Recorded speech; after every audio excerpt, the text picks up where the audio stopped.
hello' everyone সকলোকে ইকুইবেটালৈকে স্বাগতম জনাইছো মই নিৰ্মল ডেকা আজি এক্সামলৈকে বেছি দিন নাই আৰু এই লাষ্ট মুহূৰ্তত আমি কি কৰিব লাগে আমি গোটেইখিনি সিলেবাস যদি এটা ভিডিঅ ঠিক আছে আমি এনেকুৱা এটা প্লেনিং বনাম যে গোটেইখিনি চেপ্টাৰ গোটেইকেইটা চেপ্টাৰ লগতে তোমালোকৰ ফালৰ পৰা এটা এডভান্টেজ থাকিব এইটো লাইভ ভিডিঅ নহয় ঠিক আছে ৰেকৰ্ডেড আৰু ৰেকৰ্ডেড ভিডিঅ'ৰ এডভান্টেজ কি তোমালোকে যদি কোনোবা এটা পোৰশন ভালদৰে শিকি চাবা ভালদৰে মনত আছে কিন্তু তোমালোকে কাট কৰি চাব পাৰা সেইটো তোমালোকৰ ওপৰত হ'ব কমপ্লিটলি তোমালোকৰ টাইম সেভ হ'ব এই টাইমটো একচুয়ালি ক'বলৈ গ'লে তোমালোকে ম্যাৰাথন ভিডিঅ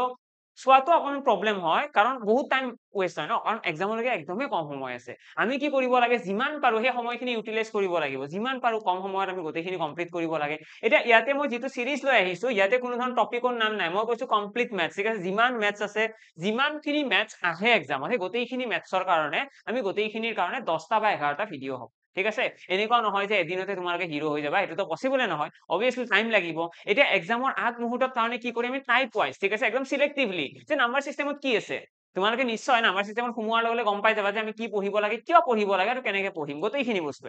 পাৰ্ট 1ত আমি একদম স্টাৰ্টিংতে জানিব লাগিব আছে কি ঠিক আছে একদম স্টাৰ্টিংতে আমি গম পালো ইয়াতে আমাৰ ইম্পৰ্টেন্ট চেপ্টাৰ বুলি ক'লে এইকেইটা চেপ্টাৰ বহুত বেছি ইম্পৰ্টেন্ট হয় মানে আউট অফ দা 35 কোৱেশ্চন যিমানটা 35 কোৱেশ্চন থাকিব ন এই 35টা ম্যাথছৰ কোৱেশ্চনৰ ভিতৰত গ্ৰেড 3 এক্সামৰ কথা কৈ আছো মই তাৰ মিনিমাম 30টা কোৱেশ্চন ঠিক আছে মিনিমাম 30টা কোৱেশ্চন তো এইকেইটা চেপ্টাৰৰ পৰাই থাকিব একদম কনফাৰ্ম মিনিমাম 30টা কোৱেশ্চন এইকেইটা চেপ্টাৰৰ পৰাই থাকিব তো মেইনলি আমি একদম স্টাৰ্টিংতে এই চেপ্টাৰখিনি কমপ্লিট কৰিবলৈ ট্ৰাই কৰিম কি আছে number system LCM and HCF average percentage time and work ratio and proportion simple interest compound interest আৰু লগতে profit and loss time student distance and simplification বহুত বেছি ইম্পৰ্টেন্ট হয় এইকেইটা চেপ্টাৰ যদি এইকেইটাও তোমালোকে কমপ্লিট কৰিলা তোমালোকে এইখিনি কনফিডেন্স ৰাখিব পাৰিবা যে এক্সামত মই মিনিমাম ম্যাথছৰ তো 30টা কোৱেশ্চন পাৰিমেই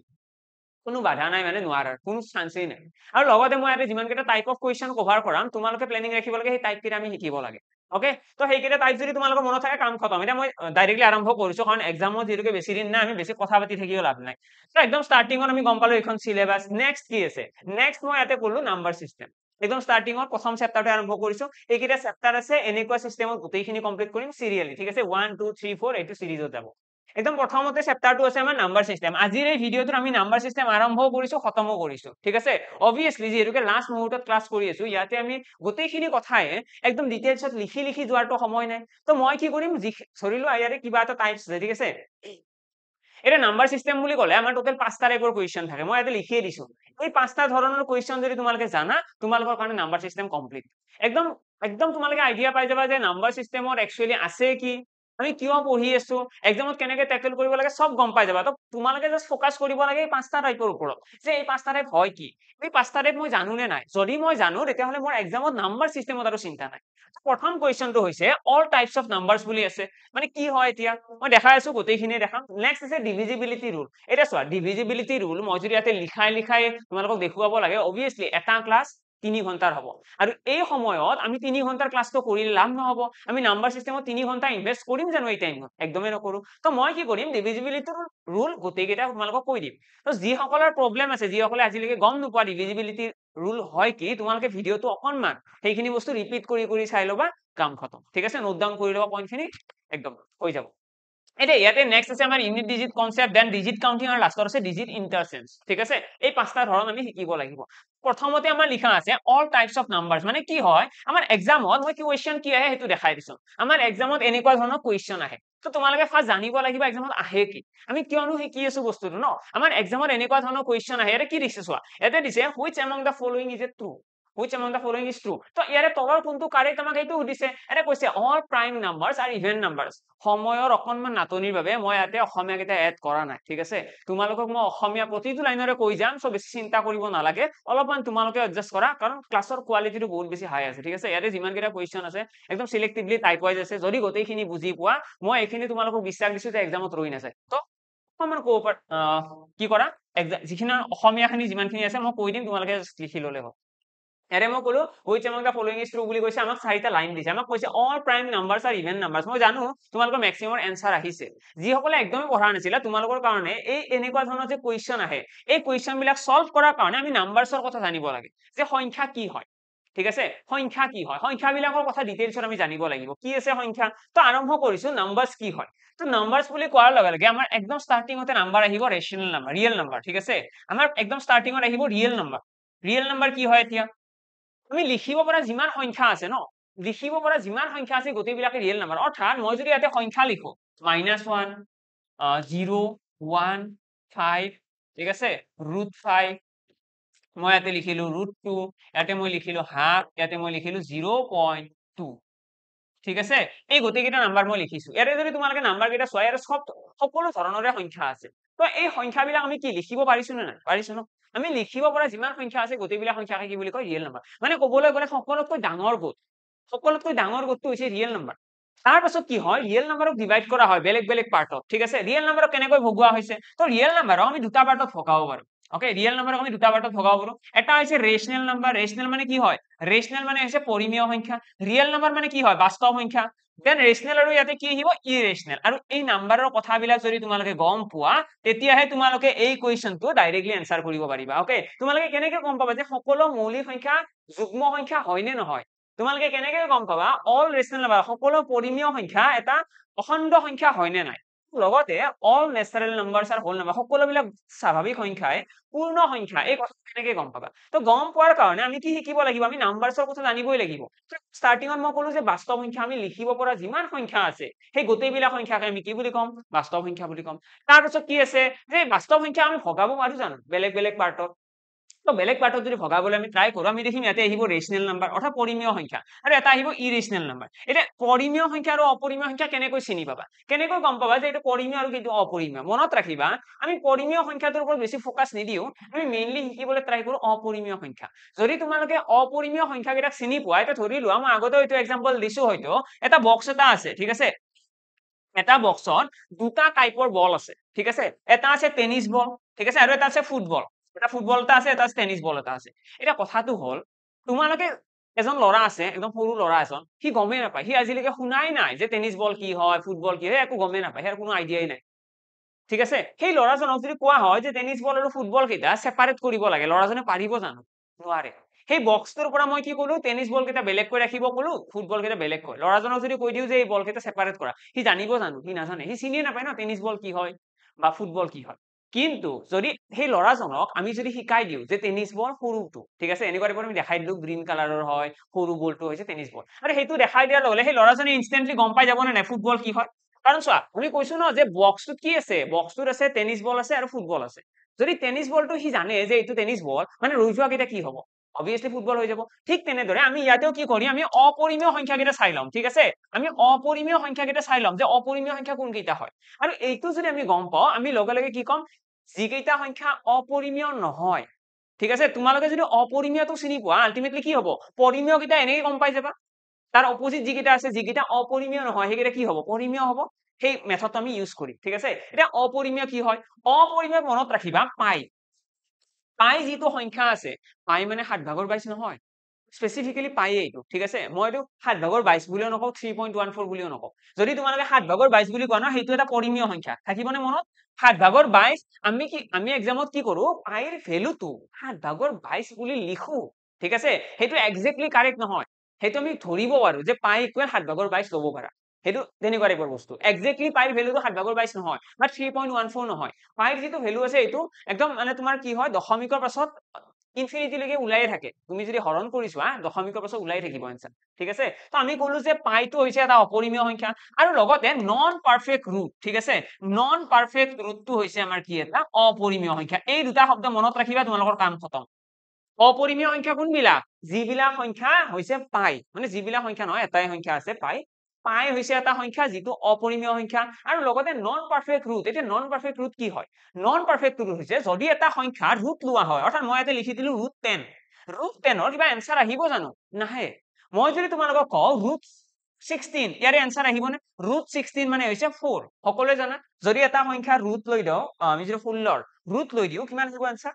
4 আহিব কিন্তু ইয়াতে √10 ৰ এনসাৰ আহিব জানো ইয়াতে এনসাৰ মা ডাইৰেক্টলি নাহে পাৰফেক্ট স্কয়াৰ নহয় তো ঠিক আছে নন পাৰফেক্ট ৰুট আৰু যেহেতুকে ইয়াৰ ৰুট ললে এনসাৰ আহা নাই এনেকুৱা নহয় যে এনসাৰ আহা নাই এনসাৰ আহি আছে দশমিকৰ আহি আছে পাৰফেক্টলি আহা নাই এটা যেনেকৈ 4 আহিছে তেনেকুৱা এনসাৰ আহা নাই তো সেই কাৰণে আমি কি কম এইটো হৈছে এটা অপৰিমেয় সংখ্যা ঠিক আছে ইৰেশনেল নাম্বাৰ তো আমি চিনি পালো আমি অপৰিমেয় সংখ্যাবিলাক চিনি পালো অপৰিমেয় সংখ্যা কোন হয় অপৰিমেয় সংখ্যা হৈছে এটা হৈছে পাই আৰু এটা হৈছে নন পাৰফেক্ট ৰুট ক্লিয়াৰ বাকি যিমান সংখ্যা আছে এইকেইটা বাদ দি পেলাই বাকি যিমান সংখ্যা আছে গোটেইবিলাক কি পৰিমেয় সংখ্যা ক্লিয়াৰ নে সকলোৰে যদি তোমালোকৰ এক্সামত কোৱেশ্চন কৰে যে তলৰ কোনটো এটা পৰিমেয় সংখ্যা এইটো কোৱেশ্চন আহে তলৰ কোনটো এটা পৰিমেয় সংখ্যা বা অপৰিমেয় সংখ্যা আমি কি কৰিম আমি চেক কৰিম যে তলত থকা সংখ্যাটো অপৰিমেয় হয় নেকি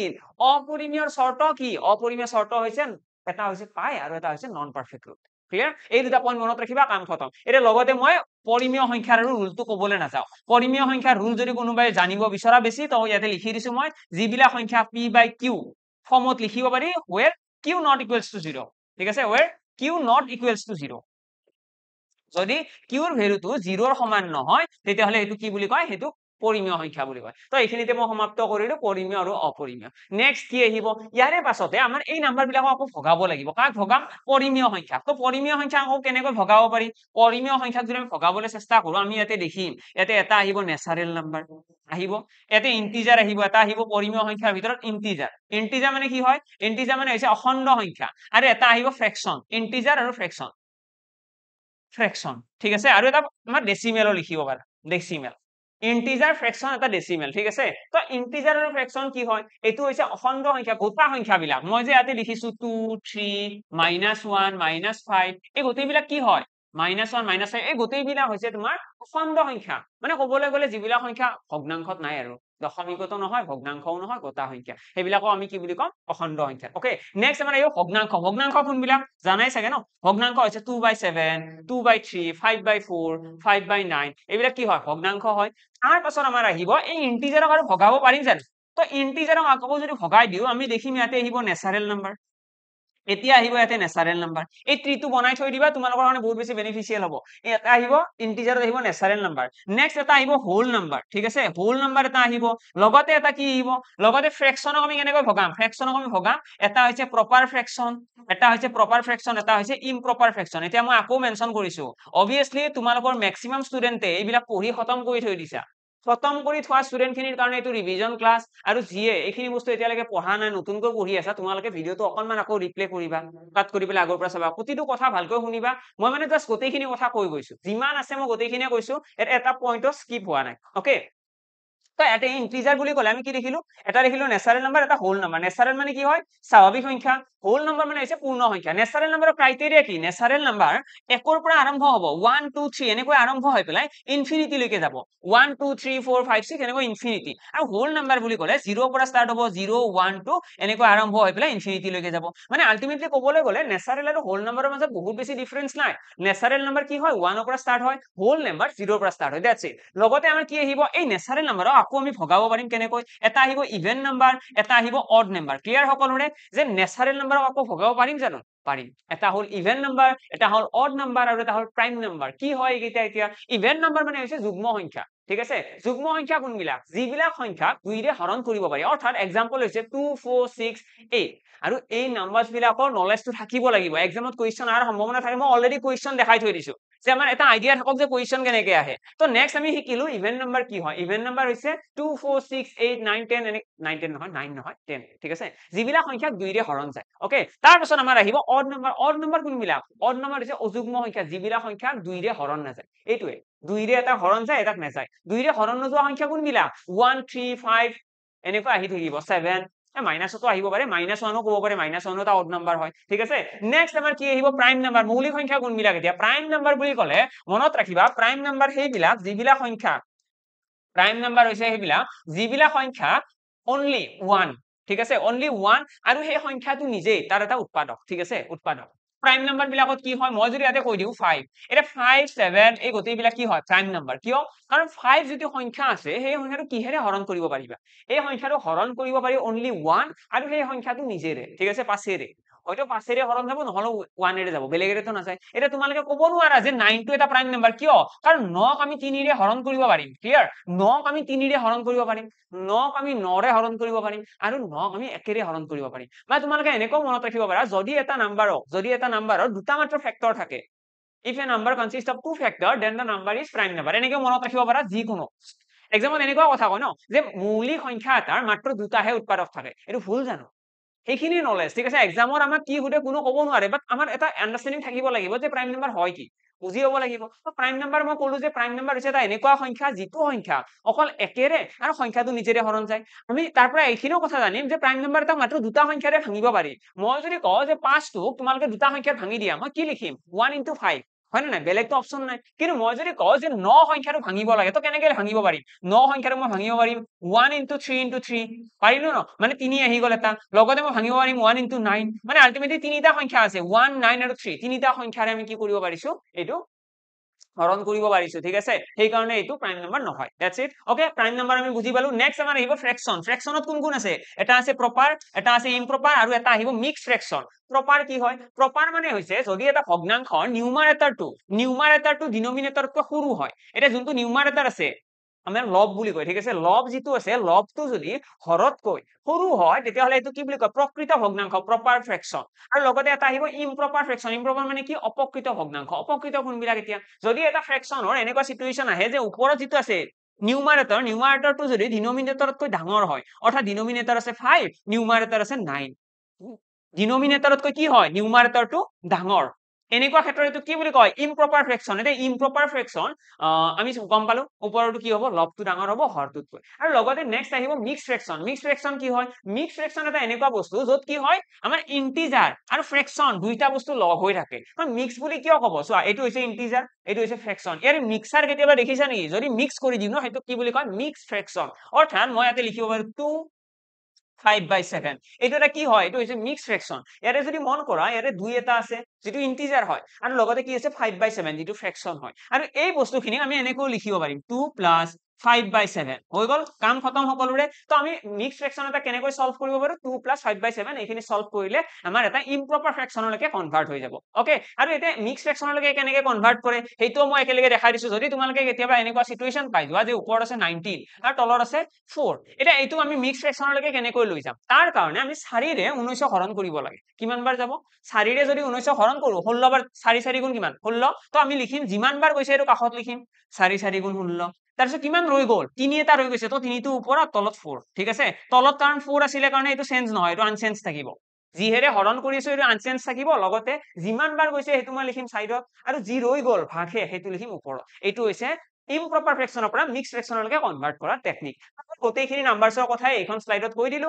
আশা কৰো সকলোৱে গোটেইখিনি নোট ডাউন কৰিলা যদিহে এতিয়ালৈকে পঢ়া নাছিলা আৰু যদি অলৰেডি পঢ়ি থৈছা গোটেইখিনি ধুনীয়াকৈ ৰিভাইজ হৈ গ'ল তো একদম ষ্টাৰ্টিঙৰ পৰা যদি গোটেইখিনি ৰিভাইজ কৰা হয় এইখন বৰ্ডত কি লিখিছো প্ৰথমতে আছে ৰিয়েল নাম্বাৰ মানে আমি লিখিব পৰা যিমান সংখ্যা আছে সব ৰিয়েল নাম্বাৰ নেক্সট ৰেশনেল আৰু ইৰেশনেল ৰেশনেল কি হয় পৰিমেয় সংখ্যা অপৰিমেয় সংখ্যা কোনবিলাক আমি হেতু শিকা নাই ন পৰিমেয় সংখ্যা কোনবিলাক আমি হেতু শিকা নাই আমি কি কৈছো simply p/q not equals to 0 কিন্তু আমি অপৰিমেয়টো শিকি থৈ দিছো অপৰিমেয় কি হয় পাই হৈছে এটা অপৰিমেয় সংখ্যা আৰু লগতে নন পাৰফেক্ট ৰুট আৰু এই পাই আৰু নন পাৰফেক্ট ৰুট বিলাকক বাদ দি পেলাই যিমান সংখ্যা আছে গোটেইবিলাক কি হয় গোটেইবিলাক হৈছে আমাৰ পৰিমেয় সংখ্যা ক্লিয়াৰ নেক্সট পৰিমেয় সংখ্যা আকৌ কেনেকৈ ভগাব পাৰি এটা হৈছে ইন্টিজাৰ এটা হৈছে ফ্ৰেকশন অৰ্থাৎ অখণ্ড সংখ্যা আৰু ভগ্নাংশ তাৰপিছত ইন্টিজাৰক কেনেকৈ ভগাম নেচাৰেল নাম্বাৰ হোল নাম্বাৰ ফ্ৰেকশনক প্ৰপাৰ ইমপ্ৰপাৰ আৰু মিক্স ফ্ৰেকশন সো আমি নেক্সট কি দেখিছো নেচাৰেল নাম্বাৰ আকৌ ভগাব পাৰি ইভেন নাম্বাৰ অড নাম্বাৰ আৰু প্ৰাইম নাম্বাৰ ঠিক আছে আৰু ইয়াতে ইন্টিজাৰৰ ভিতৰত আৰু এটা বস্তু আহিব ইন্টিজাৰৰ ভিতৰত তোমালোকে মনত ৰাখিব পাৰা ইন্টিজাৰৰ ভিতৰত থাকে এটা পজিটিভ ইন্টিজাৰ আৰু নিগেটিভ ইন্টিজাৰ পজিটিভ ইন্টিজাৰ কি বস্তু চোৱা তোমালোকে চাগে ক্লাছ 10 ত দেখিছিলা এইটো মনত ৰাখিছা যদি তোমালোকে মনত কৰিব পাৰিবা যদি এনেকুৱা 0 এটা থাকে এটা সংখ্যা ৰেখা এটা আছিলে ন ইয়াতে কি আছিলে 1 2 3 4 এনেকৈ আছিলে 1 2 3 4 আছিলে এই যে সংখ্যাবিলাক লিখিছো মই 1 2 3 4 আৰু এইফালে আছিলে -1 -2 এই সংখ্যা ৰেখাটোত যিমান সংখ্যা আছে গোটেইবিলাকক কি বুলি কয় ইন্টিজাৰ ঠিক আছে এই সংখ্যা ৰেখাটোত যিমান সংখ্যা আছে গোটেইবিলাকক কি বুলি কয় ইন্টিজাৰ আৰু তাৰ ভিতৰত এই যিখিনি ৰাইট সাইডে আছে সেইখিনি কয় পজিটিভ ইন্টিজাৰ যিখিনি লেফট সাইডত আছে এইটো কি বুলি ক'ব নিগেটিভ ইন্টিজাৰ এইটো হৈছে ডিফাৰেন্স এইটো পজিটিভ ইন্টিজাৰ এইটো নিগেটিভ ইন্টিজাৰ ওকে ডান সকলোৱে গম পালা নাম্বাৰছৰ কথা এতিয়া এই কোৱেশ্চনৰ এনসাৰ কৰিব লাগে ইয়াতে আমাক কৈছে which of the following is a true is true ঠিক আছে ইয়াতে কৈছে all prime numbers are even numbers যিমান মৌলিক সংখ্যা আছে গোটেইবিলাক যুগ্ম সংখ্যা এটা চোৱা মৌলিক সংখ্যা কোনবিলাক মই অলৰেডি মেনশন কৰিছো যিবিলাক সংখ্যা কিহেৰে হৰণ যায় আইদাৰ 1 or সেই সংখ্যাটো নিজে ঠিক আছে সেই সংখ্যাটো নিজেৰে হৰণ যাব অৰ্থাৎ তাৰ এক্সাম্পল কি আহে 2 3 5 এনেকুৱা ন আমাৰ এক্সাম্পল আহিব মৌলিক সংখ্যা 2 3 5 7 11 13 এইবিলাক হৈছে মৌলিক সংখ্যা এতিয়া এই গোটেইবিলাক মৌলিক সংখ্যা যুগ্ম সংখ্যা হয় জানো নহয় মানে ইয়াতে দেখিছো ন 3 আছে 3 তো যুগ্ম সংখ্যাটো নহয় যুগ্ম সংখ্যা কোনবিলাক 2 4 6 8 এনেকে আহিব তো যিমান সংখ্যা আছে যিবিলাক 2 ৰে হৰণ যায় সেইবিলাকক কি বুলি কয় সেইবিলাকক যুগ্ম সংখ্যা অৰ্থাৎ আমি গম পাই গলো যে অপচন এ টো ৰং সেইটো নহয় আমাক শুদ্ধটো সুধিছে ন ট্ৰুটো সুধিছে সঁচাটো সুধিছে নেক্সট আমি দেখিম all rational numbers R integer যিমান পৰিমেয় সংখ্যা আছে গোটেইবিলাক অখণ্ড সংখ্যা এটা পৰিমেয় সংখ্যা যিমান আছে গোটেইবিলাক অখণ্ড সংখ্যা হয় জানো ইয়াতে চোৱাচোন এইটো হৈছে পৰিমেয় সংখ্যা আৰু গোটেইবিলাক পৰিমেয় সংখ্যা অখণ্ড সংখ্যা নেকি নহয় কাৰণ পৰিমেয় সংখ্যাৰ ভিতৰত কি আছে ফ্ৰেকশনো আছে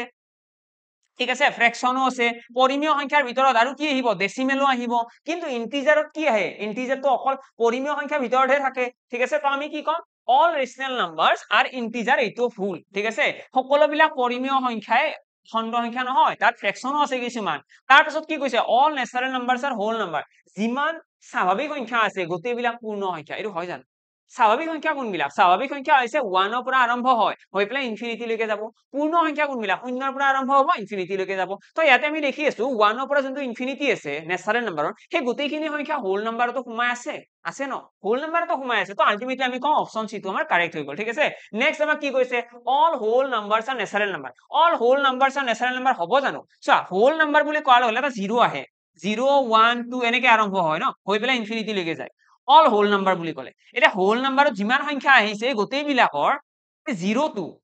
টো তো নেচাৰেল নহয় ন 0 টো তো স্বাভাৱিক সংখ্যা নহয় স্বাভাৱিক সংখ্যাত কোন থাকে স্বাভাৱিক সংখ্যা থাকিব 1 2 3 এনেকৈহে আহিব ইনফিনিটি লৈকে গুচি যাব তো স্বাভাৱিক সংখ্যাত আমি গম পাও যে ইয়াতে 0 নাথাকে কিন্তু হোল নাম্বাৰত কি হয় 0 থাকে সেই কাৰণে আমি ক'ব নোৱাৰো যে সকলোবিলাক পূৰ্ণ সংখ্যাই মানে যিমান পূৰ্ণ সংখ্যা আছে গোটেইবিলাক স্বাভাৱিক সেইটো আমি ক'ব নোৱাৰো কিন্তু আমাক যদি কয় ন গোটেইবিলাক স্বাভাৱিক সংখ্যা পূৰ্ণ সংখ্যা হয় না আমি কম কাৰেক্ট কিয় কাৰণ স্বাভাৱিক সংখ্যা যিমান আছে গোটেইখিনি ইয়াৰ মাজত সোমাই আছে ওকে এইখিনি হৈ গ'ল আমাৰ কাৰেক্ট আনসাৰ আহি গ'ল অপচন সি আৰু ডি টো আমাৰ ৰং নেক্সট আমাৰ আহিছো নেক্সট কি কুৱেশ্যন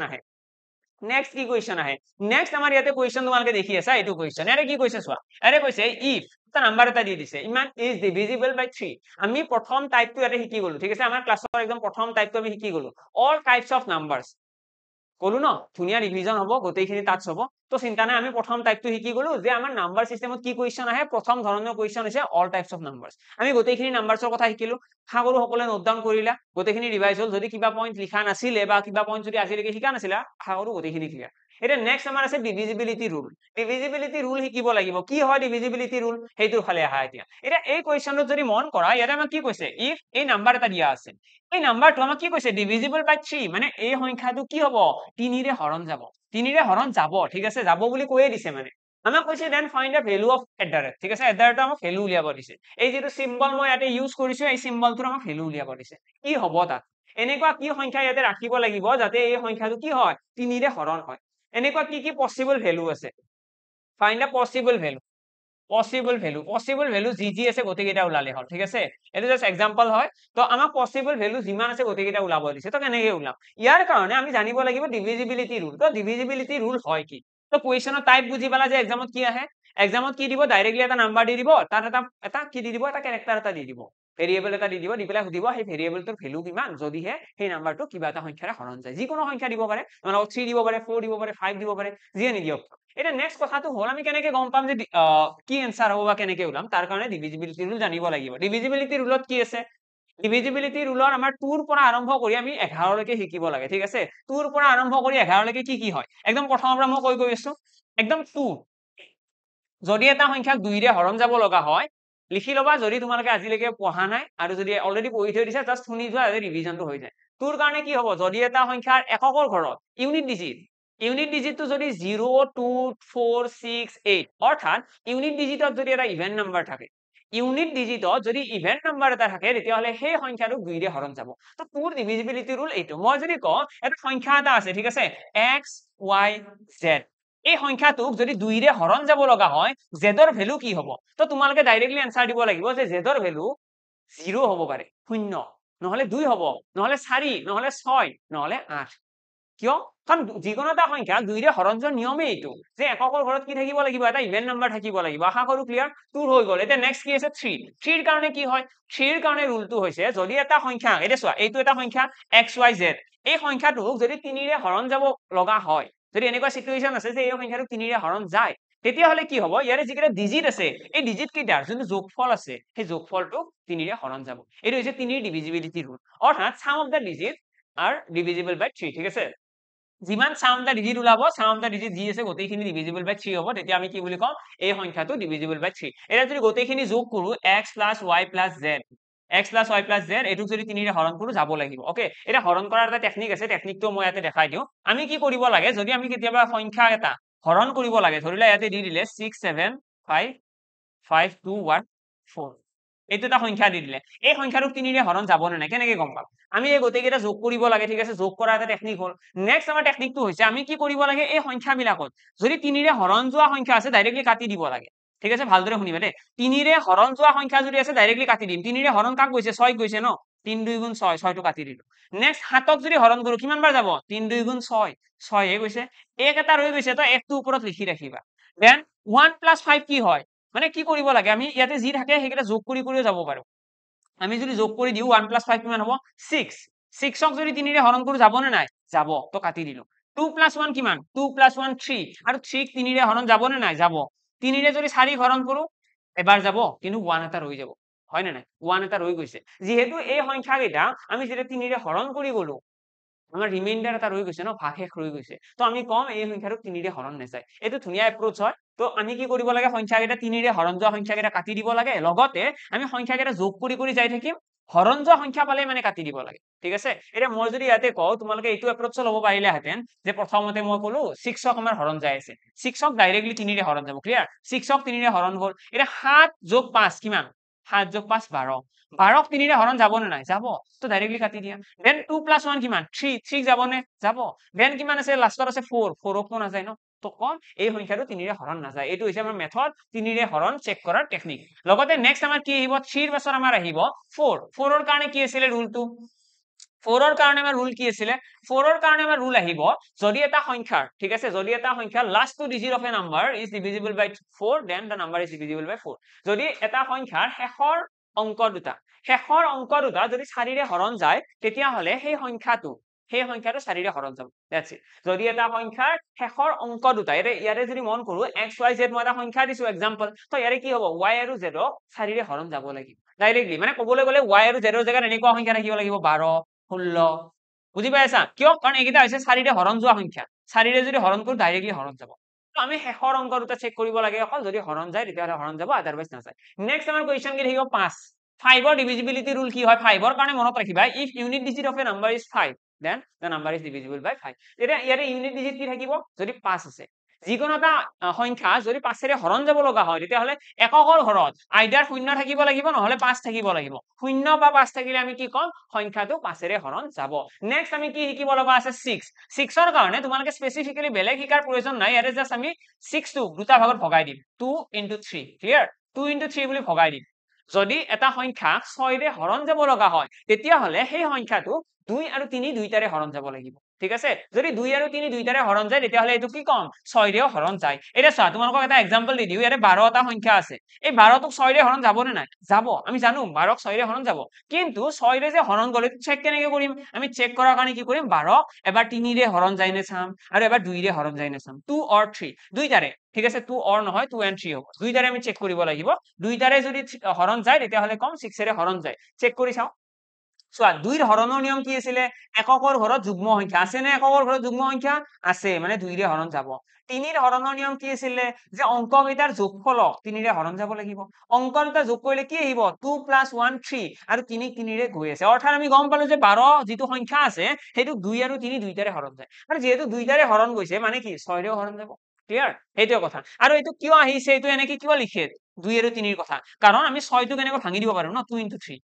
একেই কথা 6 ৰে হৰণ কৰা 2 আৰু 3 ৰে হৰণ কৰা একেই কথা তো জাস্ট মনত ৰাখিবা কি এনেকুৱা হ'ব নালাগে যে অকল 3 ৰে হৰণ যায় আছে হৰণ দুইটাৰে যাব লাগিব 2 ৰেও যাব লাগিব 3 ৰেও যাব লাগিব কাৰণ তোমালোকে যদি চোৱা অকল 3 ৰে হৰণ যোৱা সংখ্যা আমাৰ 15 আছে 15 এটা এনেকুৱা সংখ্যা যেটো 3 ৰে হৰণ যাব কিন্তু 2 ৰে নাযায় যেহেতু 2 ৰে হৰণ নাযায় আমি এইটো কম 15 টো 6 ৰেও হৰণ নাযায় ক্লিয়াৰ 6 ৰেও হৰণ নাযায় 2 ৰে নাযায় ন 6 ৰেও হৰণ নাযায় যদি 6 ৰে হৰণ যাব লগা হয় 2 আৰু 3 দুইটাৰে হৰণ যাব লাগিব নেক্সট আমাৰ কি আহিব নেক্সট তোমাৰ লিখি লোৱা 8 8ৰ কাৰণে কি আছে 8ৰ কাৰণে হৰণৰ নিয়মটো আছে যদি এটা সংখ্যা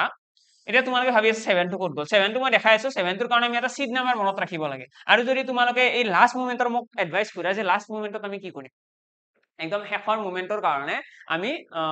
ক'বলৈ গ'লে মই ট্ৰিকটো বাৰু দেখাই দিম কথা নাই আমি হৰণ কৰি চোৱাটোৱে বেটাৰ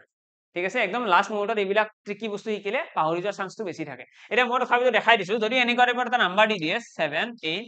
4 5 এই সংখ্যাটো হাতেৰে হৰণ যাব নে নাই এই সংখ্যাটো যদি হাতেৰে হৰণ যাব নে আমাক সোধে আমি কি কৰিব লাগে -2 এটা লিখি ল'ব লাগে ঠিক আছে -2 এইটো কি হয় -2 হৈছে এটা নাম্বাৰ যিটো নাম্বাৰৰ লগত আমি ইয়াৰে এককৰ সংখ্যাটো পূৰণ কৰিম আৰু প্ৰথম প্লেসটো এৰি পেলাই তাৰ নেক্সট প্লেসত লিখিম অৰ্থাৎ মই যদি ইয়াতে 5ৰ লগত -2 পূৰণ কৰো কিমান হ'ব 5 2 গুণ 10 -2 আছে ন -10 আহিব এই -10 টো আমি 5ৰ তলত লিখিব নোৱাৰো কাৰণ 5ৰ লগত পূৰণ কৰিছো ন তো আমি লিখিম তাৰে নেক্সট সংখ্যাটোৰ তলত তো ইয়াতে যদি আমি এইখিনি ক্যালকুলেট কৰো কিমান হ'ব 4 ৰ পৰা 0 গলে 4 8 ৰ পৰা 1 গলে থাকি গল 7 আৰু ইয়াতে আহি গল 7 ক্লিয়াৰ এটা নেক্সট আমাৰ কি আছে নেক্সট আকৌ আমি এইটো প্ৰসেস ৰিপিট কৰিম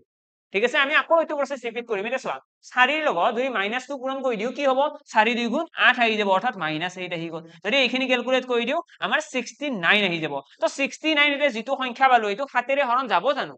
নাযায় ন হাতেৰে 69 হৰণ যাব জানো নাযায় তো সেইকাৰণে আমি কি কম যে এই যিটো সংখ্যা আছে 7 8 4 5 এই সংখ্যাটো হাতেৰে হৰণ নাযায় মেথডটো এনেকুৱা যে মাইনাসটো আমি মনত ৰাখিব লাগিব -2 আমি এককৰ সংখ্যাটোৰ লগত পূৰণ কৰিম এককৰ অংকটোৰ লগত পূৰণ কৰি এককৰ সংখ্যাটোৰ তলত নিলিখো তাৰ কাষত লিখিম ওকে এনেকে আমি চেক কৰি পেলাই ক'ব পাৰিম যে সেই সংখ্যাটো হাতেৰে হৰণ যাব নে নাই নেক্সট আমাৰ কি আহিব 7ৰ পাছত আহিব 8 8ৰ কাৰণে তোমালোকে মনত ৰাখিবা যদি এটা সংখ্যা 8ৰে হৰণ যাব লগা হয় সাপোজ এই সংখ্যাটো 8ৰে হৰণ যাব বিচাৰিছে তেতিয়া কি হ'ব ইয়াৰে এককৰ নহয় সৰি ইয়াৰে শেষৰ last 3 digit of a number is divisible by 3 যদি শেষৰ অংক তিনিটা শেষত যিমানটা অংক আছে এই গোটেই কেইটা অংক যদি 8ৰে হৰণ যায় তেতিয়াহলে আমি কি বুলি কম আমি কম শেষৰ অংক তিনিটা হৰণ গলে সেই সংখ্যাটো 8ৰে হৰণ যাব মানে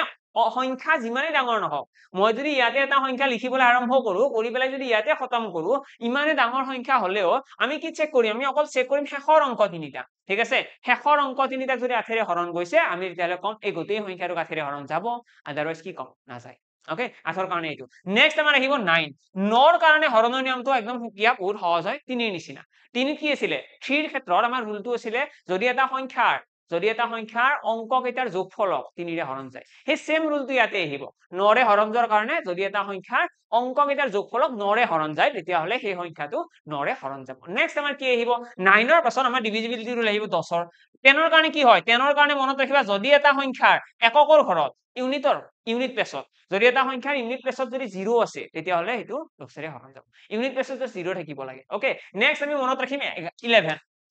11 মনত ৰাখাৰ লগে লগে আমাৰ ডিভিজিবিলিটি ৰুল খতম আৰু ইয়াৰে পিছৰ কেইটা মনত ৰাখিব লগা নাই এইকেইটা সাফিসিয়েন্ট হয় 11ৰ কাৰণে কি মনত ৰাখিবা যদি এটা সংখ্যা আমাক কৈ দিয়ে ন যে 11ৰে হৰণ যাব নে নাই তাৰ কাৰণে আমি চাব লাগে অল্টাৰনেটিভ নাম্বাৰছৰ যিটো ডিফাৰেন্স থাকে সেই ডিফাৰেন্সটো আইদাৰ কি হ'ব 0 হ'ব নহলে 11ৰ মাল্টিপলস হ'ব ঠিক আছে আইদাৰ 0 বা 11ৰ মাল্টিপল যেটা চোৱা মই যদি কওঁ এই সংখ্যাটো এই যোনটো আছে 7 8 4 5 এই সংখ্যাটো 11ৰে হৰণ যাব নে নাই তো তাৰ কাৰণে আমি কি কৰিম অল্টাৰনেটিভ নাম্বাৰছ কেইটাক যোগ কৰিম 7ৰ লগত 4 যোগ কৰিলো 11 হ'ল 8ৰ লগত 5 যোগ কৰিলো 13 হ'ল ঠিক আছে তো আমি অল্টাৰনেটিভ নাম্বাৰ কেইটা যোগ কৰিবলৈ দেখিলো ইয়াতে আছে 13 ইয়াতে আছে 11 এটা এই সংখ্যাৰ এটা ডিফাৰেন্স কিমান 13 আৰু 11ৰ মাজত গ্যাপ কিমান আছে তো ইয়াৰে ডিফাৰেন্সটো হৈছে 2 তো যেহেতু ইয়াৰ গ্যাপটো 11 নহয় ইজ নট ইকুৱেলস টু 0 অৰ 11 তো আমি কম এই সংখ্যাটো 11ৰে হৰণ নাযায় যদি এটা সংখ্যা 11ৰে হৰণ যাব লগা হয় এনেকুৱা সিচুৱেশন এটা আহে যে এটা সংখ্যা এটা 11ৰে হৰণ যায় তেতিয়া হলে তাৰ যিকেইটা নাম্বাৰছ আছে এই যিকেইটা ডিজিট থাকিব সেই ডিজিট কেইটাৰ অল্টাৰনেটিভ ডিজিট কেইটাৰ সামটো কি হ'ব লাগিব সামৰ ডিফাৰেন্সটো আইদাৰ 0 হ'ব লাগিব নহলে 11ৰ মাল্টিপল ঠিক আছে 11 হলেও প্ৰবলেম নাই 22 হলেও প্ৰবলেম নাই কিন্তু 0 বা 11 হ'ব লাগিব 11 বা 22 এনেকুৱা 11ৰ মাল্টিপলস কিন্তু আমাৰ ইয়াতে যেহেতু ইয়াতে 2 আহিছে ন 2 আহিছে আনসাৰটো 2 আহিছে কাৰণে আমি কি কম 13 - 11 2 আহিছে তো সেইকাৰণে কম এই নাম্বাৰটো 11ৰে হৰণ নাযায় এইটো হৈছে 11ৰ ডিভিজিবিলিটি ৰুল আৰু এইখিনি সাফিসিয়েন্ট হয় এক্সামত কোৱেশ্চন সলভ কৰাৰ কাৰণে যদি এক্সামত কোৱেশ্চন দি দিয়ে তোমালোকক এটা সংখ্যা 63 ৰে ডিভাইড হয় এটা কি কৰিবা এইটো ক্ষেত্ৰত কি কৰিবা 63 ৰে ডিভাইড কৰিছে আমিতো 63 ৰুল নাজানো তো তোমালোকে কি কৰিব লাগে 63 টো ভাঙি ল'ব লাগে কিমান হ'ব 63 ভাঙিলে 7 9 গুণ কিমান 63 হ'ব ন 7 into 9 অৰ্থাৎ আমি কি কৰিব লাগে আমি এনেকুৱা দুটা সংখ্যা ব্ৰেকডাউন কৰিম যাতে আমি যিখিনি ৰুল শিকিছো সেই ৰুলৰ ভিতৰত পৰে তোমালোকক যদি এক্সামত কোৱেশ্চন দি দিয়ে 56 দি দিলে 56 দিলে কি হ'ব 8 into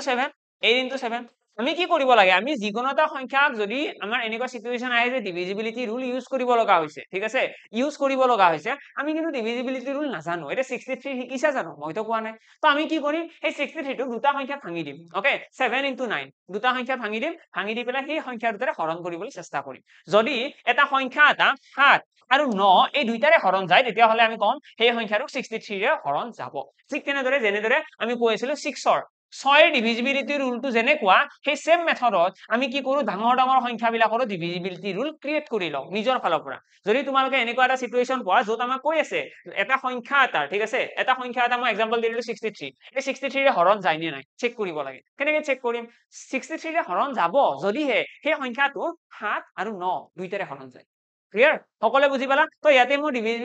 ডিভিজিবিলিটি ৰুলটো খতম কৰিলো এটা এই কোৱেশ্চনটোৰ ফালে আহা কোৱেশ্চনত কি কৈছে চোৱা এটা নাম্বার এটা দিছে আমাক কৈছে is divisible by 3 then find the value of possible value G আছে গোটেইকেইটা উলিয়াব দিছে তো এই ক্ষেত্ৰত আমি কি কৰিম আমি সিম্পলি এই সংখ্যাটোৰ অংক কেইটা যোগ কৰিব পাৰো এনেকৈ 6 plus 2 plus 7 plus 5 plus আৰু যোগ কৰি পেলাই আমি কি চাব লাগিব যোগ কৰি পেলাই আমি চাব লাগিব যে ইয়াৰে যোগফলটো 3 ৰে হৰণ গৈছে নে নাই ঠিক আছে আৰু 3 ৰে হৰণ যোৱা সংখ্যাহে আমি বনাব লাগিব বেলেগ আমাৰ অপচন নাই কাৰণ কৈছে ন হৰণ যাব 3 ৰে হৰণ যাব বুলিয়ে কৈ দিছে ঠিক আছে এটা তোমালোকে যোগ কৰি চাব পাৰা আৰু যদি যোগ কৰিবৰ মন নাই এটা কাম কৰিব পাৰা কি কাম কৰিবা তোমালোকে কি কৰিব লাগে এই সংখ্যা কেইটা যদি 3 ৰে হৰণ যায় ডাইৰেক্ট কাটি দিবা মানে চোৱা 3 ৰে 6 হৰণ যায় নে নাই হেতু কোৱা বেসিক একদম যাব তো এইটো সংখ্যা যোগ কৰাৰ প্ৰয়োজন নাই 3 ৰে 6 হৰণ গৈ আছে তো যোগ কৰাৰ প্ৰয়োজন নাই এটা দেখিছো 2 হৰণ নাযায় তো 2 ৰ লগত মই 7 টো যোগ কৰিলো কিমান হল 9 9ক যাবনে হৰণ যাব তো ডাইৰেক্টলি কাটি দিয়া তো এটা তোমালোকে কব লাগে ইয়াৰে এডাৰেটৰ জায়গাত এনেকুৱা কি সংখ্যা ৰাখিবা যাতে সেই সংখ্যাটো 3 ৰে হৰণ যায় এনেকুৱা কি সংখ্যা ৰাখিলে 3 ৰে হৰণ যাব তো আমি জানো 3 ৰে হৰণ যোৱা সংখ্যা হৈছে এটা হৈছে 0 3 ৰে 0 হৰণ কৰিব পাৰি নে নাই পাৰি 3 0 গুণ 0 3 ৰে কাক হৰণ কৰিব পাৰি 3 ৰে 3 হৰণ কৰিব পাৰি 3 ৰে 6 হৰণ কৰিব পাৰি আৰু 9 হৰণ কৰিব পাৰি অৰ্থাৎ 4টা ডিজিট আছে 4টা এনেকুৱা ডিজিট আছে যিকেইটা ডিজিটক কি হ'ব 3 ৰে হৰণ কৰিব পাৰি তো সেই কাৰণে আমি কি কম এডাৰেটৰ পসিবল ভ্যালু এই 4টা হ'ব তো অপচনত যিটো আছে এইটো কাৰেক্ট কম যদি গোটেইকেইটা আছে অলপ দিছ হ'ব ওকে বা এইটা आंसर এটা যদি এনেকুৱা সিচুৱেশন হলতেন ইয়াৰে যদি নাম্বাৰটো কিবা ৰৈ গল নেকি আচ্ছা 6 2 7 5 এটা আছিল ন 6 2 7 5 এটা আছিল ওকে তো এনেকুৱা एग्जांपल হলে এইটো হল এটা মই যদি ইয়াতে এটা 5 বহাই দিও তেতিয়া কি হ'ব চোৱা এটা ইয়াতে যদি 5 আহি যায় এজ পাৰ দা কোৱেশ্চন এৰে আছে ন 6 2 7 5 আছে তো মই যদি ইয়াতে 5 এটা ৰাখি দিও তেতিয়া কি হ'ব এতিয়া आंसरটো চেঞ্জ হৈ যাব কি চেঞ্জ হ'ব आंसरটো এতিয়া এইখিনি মন কৰ এটা আমি দেখিছো যে 3 ৰে 6 হৰণ যায় 3 ৰে 2 যোগ 7 9 এইটোকো হৰণ যায় এটা ইয়াতে আছে 5 তুমি যদি 3 ৰে 5ক যদি হৰণ কৰো কি থাকিব 3 ৰে 5ক হৰণ কৰিলে 3 1 গুণ 3 কিমান ৰৈ গৈছে 2 এটা ৰৈ গৈছে 3 ৰে যদি 5ক হৰণ কৰো 2 এটা ৰৈ যাব ন এতিয়া আমি কি কৰিব লাগে আমি এডাৰেটৰ জায়গাত এনেকুৱা এটা ভ্যালু ৰাখিম আমি এনেকুৱা এটা ভ্যালু ৰাখিম যাতে এই দুইটোৰ লগত যোগ কৰিলে 3 ৰে হৰণ যোৱা সংখ্যা ওলাই বুজি পাই আছা কাৰণ হৰণৰ নিয়মটো তেনেকুৱা আছিল যে 3 ৰ ক্ষেত্ৰত অংক কেইটা যোগ কৰক 3 ৰে হৰণ যাব লাগিব তো আমি ইয়াৰে জায়গাত এনেকুৱা এটা প্লেসত এনেকুৱা এটা ভ্যালু ৰাখিম যাতে এই দুইৰ লগত সেই সংখ্যাটো যোগ কৰিলে 3 ৰে হৰণ যোৱা সংখ্যা হৈ যায় এটা মই যদি এনেকুৱা ৰাখি দিও যে এড্ৰেড ইকুৱেল আহি গল 1 1 ৰাখিলে কি হ'ব 2 + 1 3 আৰু 3 ক 3 ৰে হৰণ যাব নে নাই যাব নেক্সট কি ৰাখিব পাৰিম নেক্সট মই ৰাখিব পাৰিম 4 4 ৰাখিলে কি হ'ব 4 + 2 6 আৰু 6ক 3 ৰে হৰণ যায় নেক্সট আমি কি ৰাখিব পাৰিম 7 7 ৰাখিলে কি হ'ব 7 + 2 9 9 হৰণ যায় নে নাই যায় ন আৰু কিবা ৰাখিব পাৰিম নেকি নোৱাৰো আৰু বেলেগ পসিবল নহয় তো আমাৰ কাৰেক্ট आंसर আহি যাব ইয়াতে 147 147 এডাৰেটৰ পসিবল ভ্যালু যদি ইয়াৰে 1 ৰাখি দিও তেতিয়া 2 + 1 3 হৈ যাব 4 ৰাখিলে কিমান হ'ব 2 + 4 6 আৰু 7 ৰাখিলে 7 + 2 9 অৰ্থাৎ এই নাম্বাৰটো কি হ'ব এই নাম্বাৰটো 3 ৰে হৰণ যাব তো পসিবল ভ্যালু আমি গোটেইকেইটা আহি গল এটা নেক্সট কি আছে চাই লও নেক্সট ওকে যদি কোনোবাই বিচৰা যে টাইপ ওয়াইজ কোৱেশ্চন লাগে গোটেইখিনি মেথছৰ ধুনীয়া এটা ৰিভিজন কৰিব পাৰো এক্সামত যাতে বেছি কনফিডেন্স লুজ নহয় ফুল কনফিডেন্স লাগে যে এক্সামত যিখিনি পঢ়িছো এইখিনি আহিছে তাৰ কাৰণে একদম টাইপ ওয়াইজ গোটেইকেইটা চেপ্টাৰৰে মই ইয়াতে কোৱেশ্চন কেইটা ভৰাই দিছো ঠিক আছে যোৱাকালি ৰাতিপুৱা এভেইলেবল হৈ আছে এপত কোনোবাই যদি ল'ব বিচৰা ল'ব পাৰা একদম সিলেক্টিভলি আছে যিমান কোৱেশ্চন আছে যেনেকৈ ইয়াতে টাইপ ওয়াইজ কৰাই আছো ন ইয়াতে গোটেইখিনি মই ৰিভাইজ কৰাই আছো তাৰ পাছত তোমালোকৰ কাৰণে এখন প্ৰেক্টিস কৰিবলৈ বেষ্ট হ'ব তো যিসকলে বিচৰা এপত যাবা ই কুইপাত এপত মই ইয়াতে দেখাই দিছো প্ৰসেসটো ই কুইপাত এপটো অন কৰিবা তাত তোমালোকে দেখিবা এই ক্যাটেগৰি যোনটো অপচন আছে ন ইয়াতে আছে পিডিএফ কোৰ্সেছ বুলি তাত ক্লিক কৰিবা দেন তোমালোকে দেখিবা ইয়াতে আছে গণিতৰ কেপচুল মানে একচুয়ালি বেলেগ একো নহয় বেমাৰ ন তোমালোকৰ গণিতখন সেই বেমাৰৰ কাৰণে দৰবে দিব লাগিব তো দৰবে ঠিক আছে কেপচুলটো খাই লোৱা এক্সামটো দি আহিবা অবভিয়াছলি ভালেই হ'ব আৰু এক্সামত ট্ৰাই কৰিছো এক্সামত যিমানখিনি কুৱেশ্যন আহে সেই কুৱেশ্যনখিনি যাতে তাৰ ভিতৰতে থাকে কাৰণ আমাৰ মেইন প্ৰব্লেমটো কি হয় আমি কুৱেশ্যন বহুত সলভ কৰো কিন্তু টাইপ ৱাইজ নাথাকে এটা চেপ্টাৰ এটা ধৰি লোৱা 5টা টাইপৰ কুৱেশ্যন আছে তোমালোকক সেই চেপ্টাৰটোত 50টা কুৱেশ্যন কৰাব কিন্তু প্ৰথম 2টা টাইপৰ বাকি 3টা টাইপ কোনে দেখাব আমি যদি এটা বস্তুৰে পাই যাও ধৰি লোৱা এটা চেপ্টাৰ 5টা কুৱেশ্যন আছে 5টা কুৱেশ্যন গোটেইখিনি আছে তোমালোকে গম পোৱা যে চেপ্টাৰটো 5টা কুৱেশ্যন আছে আৰু কুৱেশ্যনো 5টাই আছে বুকখনত বেছি কুৱেশ্যন নাই বেছি কুৱেশ্যন কি কিহৰ কাৰণে লাগে লাভ নাই ন হিচাপতকৈ বেছি কুৱেশ্যন থাকিলেও প্ৰব্লেম হয় তো তাতকৈ বেটাৰ ইয়াতে মই গোটেইখিনি টাইপ ৱাইজ অকল একদম সৰু হয় মানে এনেকুৱা নহয় যে এইকেইদিনত কমপ্লিট নহব এদিন বা দুদিন লাগিব যিকোনো এজন ষ্টুডেণ্টৰ যদি কনচেপ্ট ক্লিয়াৰ আছে ঠিক আছে তো লৈ ল'ব পাৰা নেক্সট আমাৰ কি আহিব নেক্সট আমাৰ আহিব ইয়াতে কি আছিলে digit counting okay unit digit concept unit digit কি হয় এতিয়া ইউনিট ডিজিট কনচেপ্ট বুলি কোৱাৰ লগে লগে আমি আমাৰ এক্সামত নাম্বাৰ সিস্টেমৰ এইটো এটা ইম্পৰ্টেন্ট পাৰ্ট হয় ইয়াতে কি হয় আমাক ধৰি লোৱা এনেকুৱা টাইপৰ ক্যালকুলেশন এটা দি দিলে 22 into 84 ইয়াৰে এককৰ ঘৰত কি আহিব ইয়াৰে যোনটো এনসাৰ আহিব এই এনসাৰটো ইউনিট প্লেস এককৰ ঘৰত কি আহিব এইটো কোৱেশ্চন একদম সহজ বস্তু ইয়াৰ দৰে সহজ বস্তু কি ওলাব আমি কি কৰিব লাগে যেতিয়াই আমাৰ এক্সামত ইউনিট বোলা শব্দটো ল'ব ইউনিট ইউনিট ডিজিটৰ যদি শব্দ আহে বা ইউনিট ডিজিটৰ যদি কিবা আমাক ৰিকুৱাৰমেন্ট থাকে যে মোক ইউনিট লাগে ইউনিট ডিজিটটো লাগে ইউনিট ডিজিটৰ ৰিকুৱাৰমেন্ট থাকিলে অকল আমি ইউনিট ডিজিটৰ লগত কথা পাতিম মানে যেনেকৈ আমাক কিবা বস্তু লাগিলে আমাক যে কাপোৰ লাগে আমি তাৰ লগত কথা পাতিম অবভিয়াছলি কাপোৰৰ দোকানী ন বেলেগৰ লগত কথা পাতিলে কি হ'ব কাপোৰ দিব পাৰিব নিদিয়ে ন সেম কেছ আমি ইয়াতে কি কৰিম ইউনিট ডিজিটৰ কথা কৈছে ইউনিট ডিজিট উলিয়াব লাগে ইউনিট ডিজিটৰ কিবা ৰিগাৰ্ডিং কথা আছে কিবা কাম আছে কাৰ লগত কথা পাতিম ইউনিট ডিজিট ঠিক আছে তো ইয়াতে আমাৰ ইউনিট ডিজিট দেখি আছো 2 ইয়াতে দেখি আছো 4 তো 4 আৰু 2 ৰ মাজত কি সিম্বল আছে পূৰণ 4 গুণ কিমান হৈ গল 8 তো আনসাৰটো আমাৰ 8 হৈ গল এইখিনিয়ে কথা একো বেলেগ কথা নাই ইয়াতে ইয়াতে যদি প্লাস থাকিলে হয় 4 + 2 6 কৰিলো হয় মাইনাস থাকিলে কি কৰিবা মাইনাস থাকিলে এতিয়া চোৱা 2 ৰ পৰা যদি মাইনাস কৰিব লাগে মই এনেকুৱা এটা নেক্সট এক্সাম্পল এটা দি দিলো ধৰি লোৱা এনেকুৱা হল 92 মাইনাস আছে 54 আছে এটা এইটো মাইনাস কৰিব লাগে মাইনাস কৰিলে কি কৰিম চোৱা 12 ৰ পৰা আমি 2 ৰ পৰাটো মাইনাস কৰিব নোৱাৰো ন 2 ৰ পৰাটো মাইনাস কৰিব নোৱাৰো 4 ঠিক আছে তো আমি কি কৰিম আমি 2 ৰ পৰা মাইনাস কৰিলে কিমান আহিব ইয়াতে আমি আগৰটা 1 এটা লৈ লম ঠিক আছে 12 ৰ পৰা মাইনাস কৰি দিম তো আনসাৰ আহি যাব 8 আশা কৰো ক্লিয়াৰ সকলোৰে এইখিনি হৈছে ইউনিট ডিজিটৰ কনসেপ্ট লগতে ইম্পৰ্টেন্ট কথা অকনমান আছে বাৰু ইউনিট ডিজিট বুলি ক'লে অকল এইখিনিতে সমাপ্ত নহয় আমাক কেতিয়াবা এনেকুৱাও ক'ব যে তোমালোকে কোৱা 15 ফেক্টৰিয়েলৰ ইউনিট ডিজিটত কি আহিব এতিয়া কি কৰিবা লাগি গল ন য'ত লাগি গল ইউনিট ডিজিটৰ অকল এটা বস্তু নাই বহুত বস্তু আছে তো 15 ফেক্টৰিয়েল বুলি ক'লে মনত ৰাখিবা যদি 5 ফেক্টৰিয়েল বা তাতকৈ ডাঙৰ হয় either 5 factorial or greater than 5 factorial 5 factorial or sorry মই এটা কৈ দিলো x এটা এনেকুৱা নাম্বাৰ যিটো is greater than or equal to 5 factorial হয়তো x টো 5 ফেক্টৰিয়েলৰ সমান বা ইয়াতকৈ ডাঙৰ এনেকুৱা সিচুৱেচনৰ ক্ষেত্ৰত ইউনিট ডিজিটৰ সদায় 0 আহিব লিখি ৰাখি থোৱা লাইনটো লিখি ৰাখি থোৱা যদি এটা সংখ্যা 5 ফেক্টৰিয়েল হয় বা তাতকৈ ডাঙৰ হয় 5 ফেক্টৰিয়েল হলেও 0 আহিব ইউনিট ডিজিট তাতকৈ ডাঙৰ হলেও কি আহিব ইউনিট ডিজিটত 0 আহিব যদি 4 ফেক্টৰিয়েল হয় এটা তোমালোকে চাগে ভালদৰে জানা ফেক্টৰিয়েল মানে কি হয় ফেক্টৰিয়েল মানে হৈছে সেই সংখ্যাটোৰ পৰা আৰম্ভ কৰি তাতকৈ সৰু সংখ্যা কেইটাৰ পূৰণফল অৰ্থাৎ 4 ফেক্টৰিয়েল আছে ন মানে 4 ৰ পৰা আৰম্ভ কৰিম তাতকৈ সৰু সংখ্যা যিমান কেইটা আছে গোটেই কেইটাৰ পূৰণফল ঠিক আছে গোটেই কেইটাৰ পূৰণফল তো গোটেই কেইটা পূৰণ কৰি পেলাই কিমান লিখিছো 4 3 গুণ 12 12 2 গুণ 24 তো কাৰেক্ট আনসাৰটো আহি গল 24 আমাৰ এইটো হৈছে ফেক্টৰিয়েল ক্যালকুলেট কৰা টেকনিক যদি তোমালোকক কৈ দিয়ে 4 ফেক্টৰিয়েলৰ ইউনিট ডিজিট কি হ'ব এককৰ ঘৰত কি আহিব তো কাৰেক্ট আনসাৰ আমি কি কম 4 আহিব ওকে কিন্তু 5 ফেক্টৰিয়েলত কিয় 0 আহিছে সো আমি ভালদৰে জানো শূন্যৰ লগত যিকোনো সংখ্যা পূৰণ নকৰো কিয় আনসাৰ কি আহে শূন্যৰ লগত যিকোনো সংখ্যা পূৰণ নকৰিলে আনসাৰটো 0 আহিব ঠিক আছে এটা মই যদি ইয়াতে কৈ দিও যে 5 ফেক্টৰিয়েল এটা কি আছে ইয়াতে আছে 5 into 4 into 3 into 2 into 1 ঠিক আছে এইটো এইকেইটা সংখ্যা আছে এটা মই কি কৰিম 5 ৰ লগত 4 পূৰণ কৰিছো 5 4 গুণ কি 20 ঠিক আছে এটা 20 ৰ এককৰ ঘৰত কোন আছে 0 এটা 0 ৰ লগত যিকোনো সংখ্যাই পূৰণ নকৰো কিয় আনসাৰ কি আহিব 0 আহিব বুজি পাইছা মানে আমি যেতিয়া 5 ফেক্টৰিয়েল লিখো তাত এটা 0 ক্ৰিয়েট হয় কিহৰ কাৰণে 0 কেতিয়া ক্ৰিয়েট হয় মই সেইখিনিও কৈ দিছো যদি কোনোবাই জানিব বিচৰা এডভান্স লেভেলত সেইখিনি কথা মনত ৰাখি থলে হ'ল আমি যেতিয়া 0 এটা ক্ৰিয়েচন হয় শূন্যৰ উৎপন্ন কোনে কৰে শূন্যৰ উৎপন্নৰ মেইন কাৰণ হৈছে ওকে মাক বাপেক বুলি মনত ৰাখিব পাৰা শূন্য কোনে উৎপন্ন কৰে জানানে 5 আৰু 2 ঠিক আছে মাল্টিপ্লিকেশনৰ ক্ষেত্ৰত যদি 5 আৰু 2 5 আৰু 2 পূৰণ হৈ পেলাই কি কৰে শূন্যৰ উৎপন্ন কৰে এটা কনসেপ্ট আছে বাৰু আমাৰ ADR point of view important নহয় বাকি এনে শিকিব বিচাৰিলে কেতিয়াবা পিছত শিকাই দিম আমাৰ নাম্বাৰ অফ জিৰোস কিমানটা জিৰোস থাকে যদি কোনোবাই কোৱেশ্চন কৰে ন যে শূন্য কিমানটা আছে মই যদি কওঁ 2 to the power 5 into 5 square এই যিখিনি আনসাৰ ওলাব ইয়াতে শূন্য কিমানটা আহিব মনত ৰাখিবা যিমানটা 2 আৰু 5 কমন থাকিব মানে এটা 2 আৰু এটা 5 লগ হৈ পেলাই এটা শূন্য ক্ৰিয়েট কৰে থাকিব মনত এটা 2 এটা 5 লগ হৈ পেলাই এটা 0 ক্ৰিয়েট কৰে এতিয়া ইয়াতে মই দেখিছো টা 2 আছে 5 কিমানটা আছে 5 আছে দুটা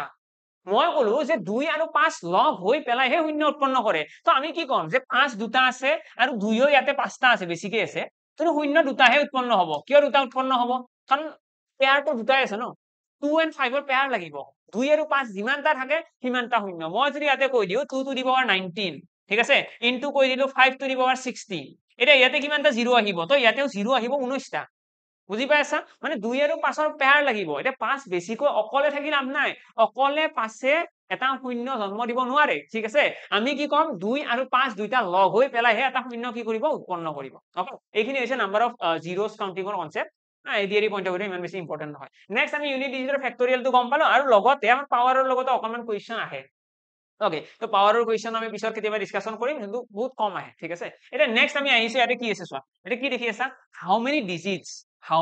আমাৰ এতিয়ালৈকে কিমানখিনি হ'ল এবাৰ চাবা নেকি কিমানখিনি কমপ্লিট হ'ল একদম স্টাৰ্টিংৰ পেজটোতে আহি গৈছো কি আছিলে আমাৰ আজি গোল কি আছিলে আমি আৰম্ভ কৰিছিলো আজি নাম্বাৰ সিস্টেমত আমাৰ যিমান কোৱেশ্চন আছিলে গোটেইখিনি মই টাইপ ওয়াইজ ইয়াতে দেখাই দিলো কেপচুলখনত ইয়াতে টাইপ ওয়াইজ কোৱেশ্চন আছে তোমালোকে প্ৰেক্টিছৰ কাৰণে বেষ্ট হ'ব ঠিক আছে এই যে টাইপ কেইটা আছে এই টাইপ কেইটাৰ প্ৰথমতে আমি কি শিকিলো অল টাইপছ অফ নাম্বাৰছ লগতে তোমালোকে ৰিভাইজ কৰিলা যিসকলৰ অলৰেডি পঢ়া হৈছে নেক্সট আমি কি কৰিছো ডিভিজিবিলিটি ৰুল মই গোটেইকেইটা ৰুলে কৈ দিছো কাৰণ কোনোবা এনেকুৱা ষ্টুডেন্ট থাকিব পাৰে যোনে আজিলৈকে পঢ়া নাই এক্সামৰ আগমুহূৰ্তত জোচ আহিছে ঘৰৰ পৰা খবৰ পালা কোনোবাই কৈছে যে তুমিও এপ্লাই কৰিছিলাচোন এক্সাম দিব যাবা নে নাই এতিয়া দিম বুলি ভাবিছা যদি পঢ়িবতো অলপমান হলে লাগিব তো পঢ়িছা যিহেতু মই গোটেইখিনি ডিটেইলছত কৈ দিছো ধুনীয়াকৈ ভিডিঅটো পাৰিলে অলপমান শ্লো ডাউন কৰি পেলাই লিখিবা নোট ডাউন কৰিলে হয় দেন ডিভিজিবিলিটি ৰুল শিকিলো নেক্সট কলো মই ইউনিট ডিজিট কনসেপ্ট ইউনিট ডিজিটত মই এটা পইণ্ট ৰৈ যোৱা বুলি কৈছিলো মই একেলগে মেনশ্যন কৰি দিছো আমাৰ এক্সামত কেতিয়াবা এনেকুৱা ধৰণৰ কুৱেশ্যন আহে 55 টু দি পাৱাৰ ইয়াতে কৈ দিলো 90 এটা ইয়াৰে এককৰ ঘৰত কি আহিব কি কৰিবা এটা কো পাৱাৰ বেসড কুৱেশ্যন বুলি কয় এটো আমাৰ ইউনিট ডিজিট কনসেপ্টে কৰে এটা এটো যদি আমাৰ এনসাৰ হলে মনত ৰাখিবা আমি যেতিয়া যিকোনো সংখ্যা এটা মই অলৰেডি মেনশ্যন কৰিছো ইউনিট ডিজিট বুলি কোৱাৰ লগে লগে কাৰ লগত আলোচনা কৰো আমাৰ কাপোৰ লাগিলে কাৰ লগত কথা পাতিম ইউনিট ডিজিট বুলি ক'লে কাৰ লগত কথা পাতিম অবভিয়াসলি ইউনিট ডিজিট তো ইয়াতে আমি দেখি আছো ইউনিট ডিজিট আছে 5 তো আমাৰ এনসাৰটো কি ওলাব মনত ৰাখিবা আমাৰ যিকেইটা ডিজিট আছে ঠিক আছে ডিজিটৰ প্ৰতিটো ডিজিটৰ কাৰণে ইউনিট ডিজিট বেলেগ হয় ওকে প্ৰতিটো ডিজিটৰ কাৰণে ইউনিট ডিজিট বেলেগ হয় যদি মই ইয়াতে কওঁ এটা সংখ্যা এটা আছে যাৰ ইউনিট ডিজিট আছে 0 আছে মানে ইয়াৰে ওপৰত পাৱাৰ যিয়েই নাথাকক কিয় এটা সংখ্যাৰ এককৰ ঘৰত 0 আছে 0ৰ ওপৰত যিয়েই পাৱাৰ নাথাকক কিয় তাৰ যোনটো ইউনিট ডিজিটৰ এনসাৰ আহিব সেই এনসাৰটো সদায় কি থাকিব 0 থাকিব ক্লিয়াৰ 0 থাকিব 1ৰ ক্ষেত্ৰত কি হ'ব 1ৰ ক্ষেত্ৰত 1 থাকিব 5ৰ ক্ষেত্ৰত কি হ'ব 5 থাকিব 6ৰ ক্ষেত্ৰত কি হ'ব 6 থাকিব তো এইকেইটা তোমালোকে মনত ৰাখিব লাগে ঠিক আছে যদি এটা সংখ্যাৰ এককৰ ঘৰত 0 1 5 6 থাকে তেতিয়াহলে সেই সংখ্যাটোৰ এনসাৰৰ এককৰ ঘৰত সদায় 0 1 5 6 থাকিব অৰ্থাৎ মই যদি কওঁ 960 কিমান আহি গ'ল 60 মই 1 কৈ দিলো ক্লিয়াৰ 961 কৈ দিলো 1 টু দি পাৱাৰ ইয়াতে কৈ দিলো 99 এটা এই সংখ্যাটো তোমালোকে ক্যালকুলেটৰ ইউজ কৰি আনসাৰ উলিয়াব নোৱাৰা ট্ৰাই কৰিবা জানো এবাৰ ট্ৰাই কৰি চোৱা ক্যালকুলেটৰ ইউজ কৰিলে ইয়াৰে আনসাৰ নোলায় ঠিক আছে বহুত ডাঙৰ আনসাৰ ওলাব তো আমি কি কৰো আমি চাব লাগে অকল ইউনিট ডিজিটত কি আছে ইউনিট ডিজিটত ইয়াতে আছে 1 আছে আৰু 1ৰ ওপৰত যিয়ে পাৱাৰ নাথাকক কিয় আনসাৰ কি আহে ইয়াতে মই লিখাই থৈ দিছো 1 এ আহে ক্লিয়াৰ 1 আনসাৰ কিমান আহিব 1 এ আহিব নেক্সট আমাৰ কি আছে 0 1 5 6 আমি গম পালো সেম থাকিব নেক্সট আমি মনত ৰাখিব লগা আছে 4 and 9 এইটোৰ কি হয় চোৱা 4 টু দি পাৱাৰ 0 আহিব 4 স্কয়াৰ কিমান হয় 6 আহিব ঠিক আছে 9 ইকুৱেল কিমান আহিব 9 to the power 0 9 9 to the power 1 9 আৰু 9 স্কয়াৰ আহিব 1 9 গুণ 81 ন চোৱা মনত ৰাখিবা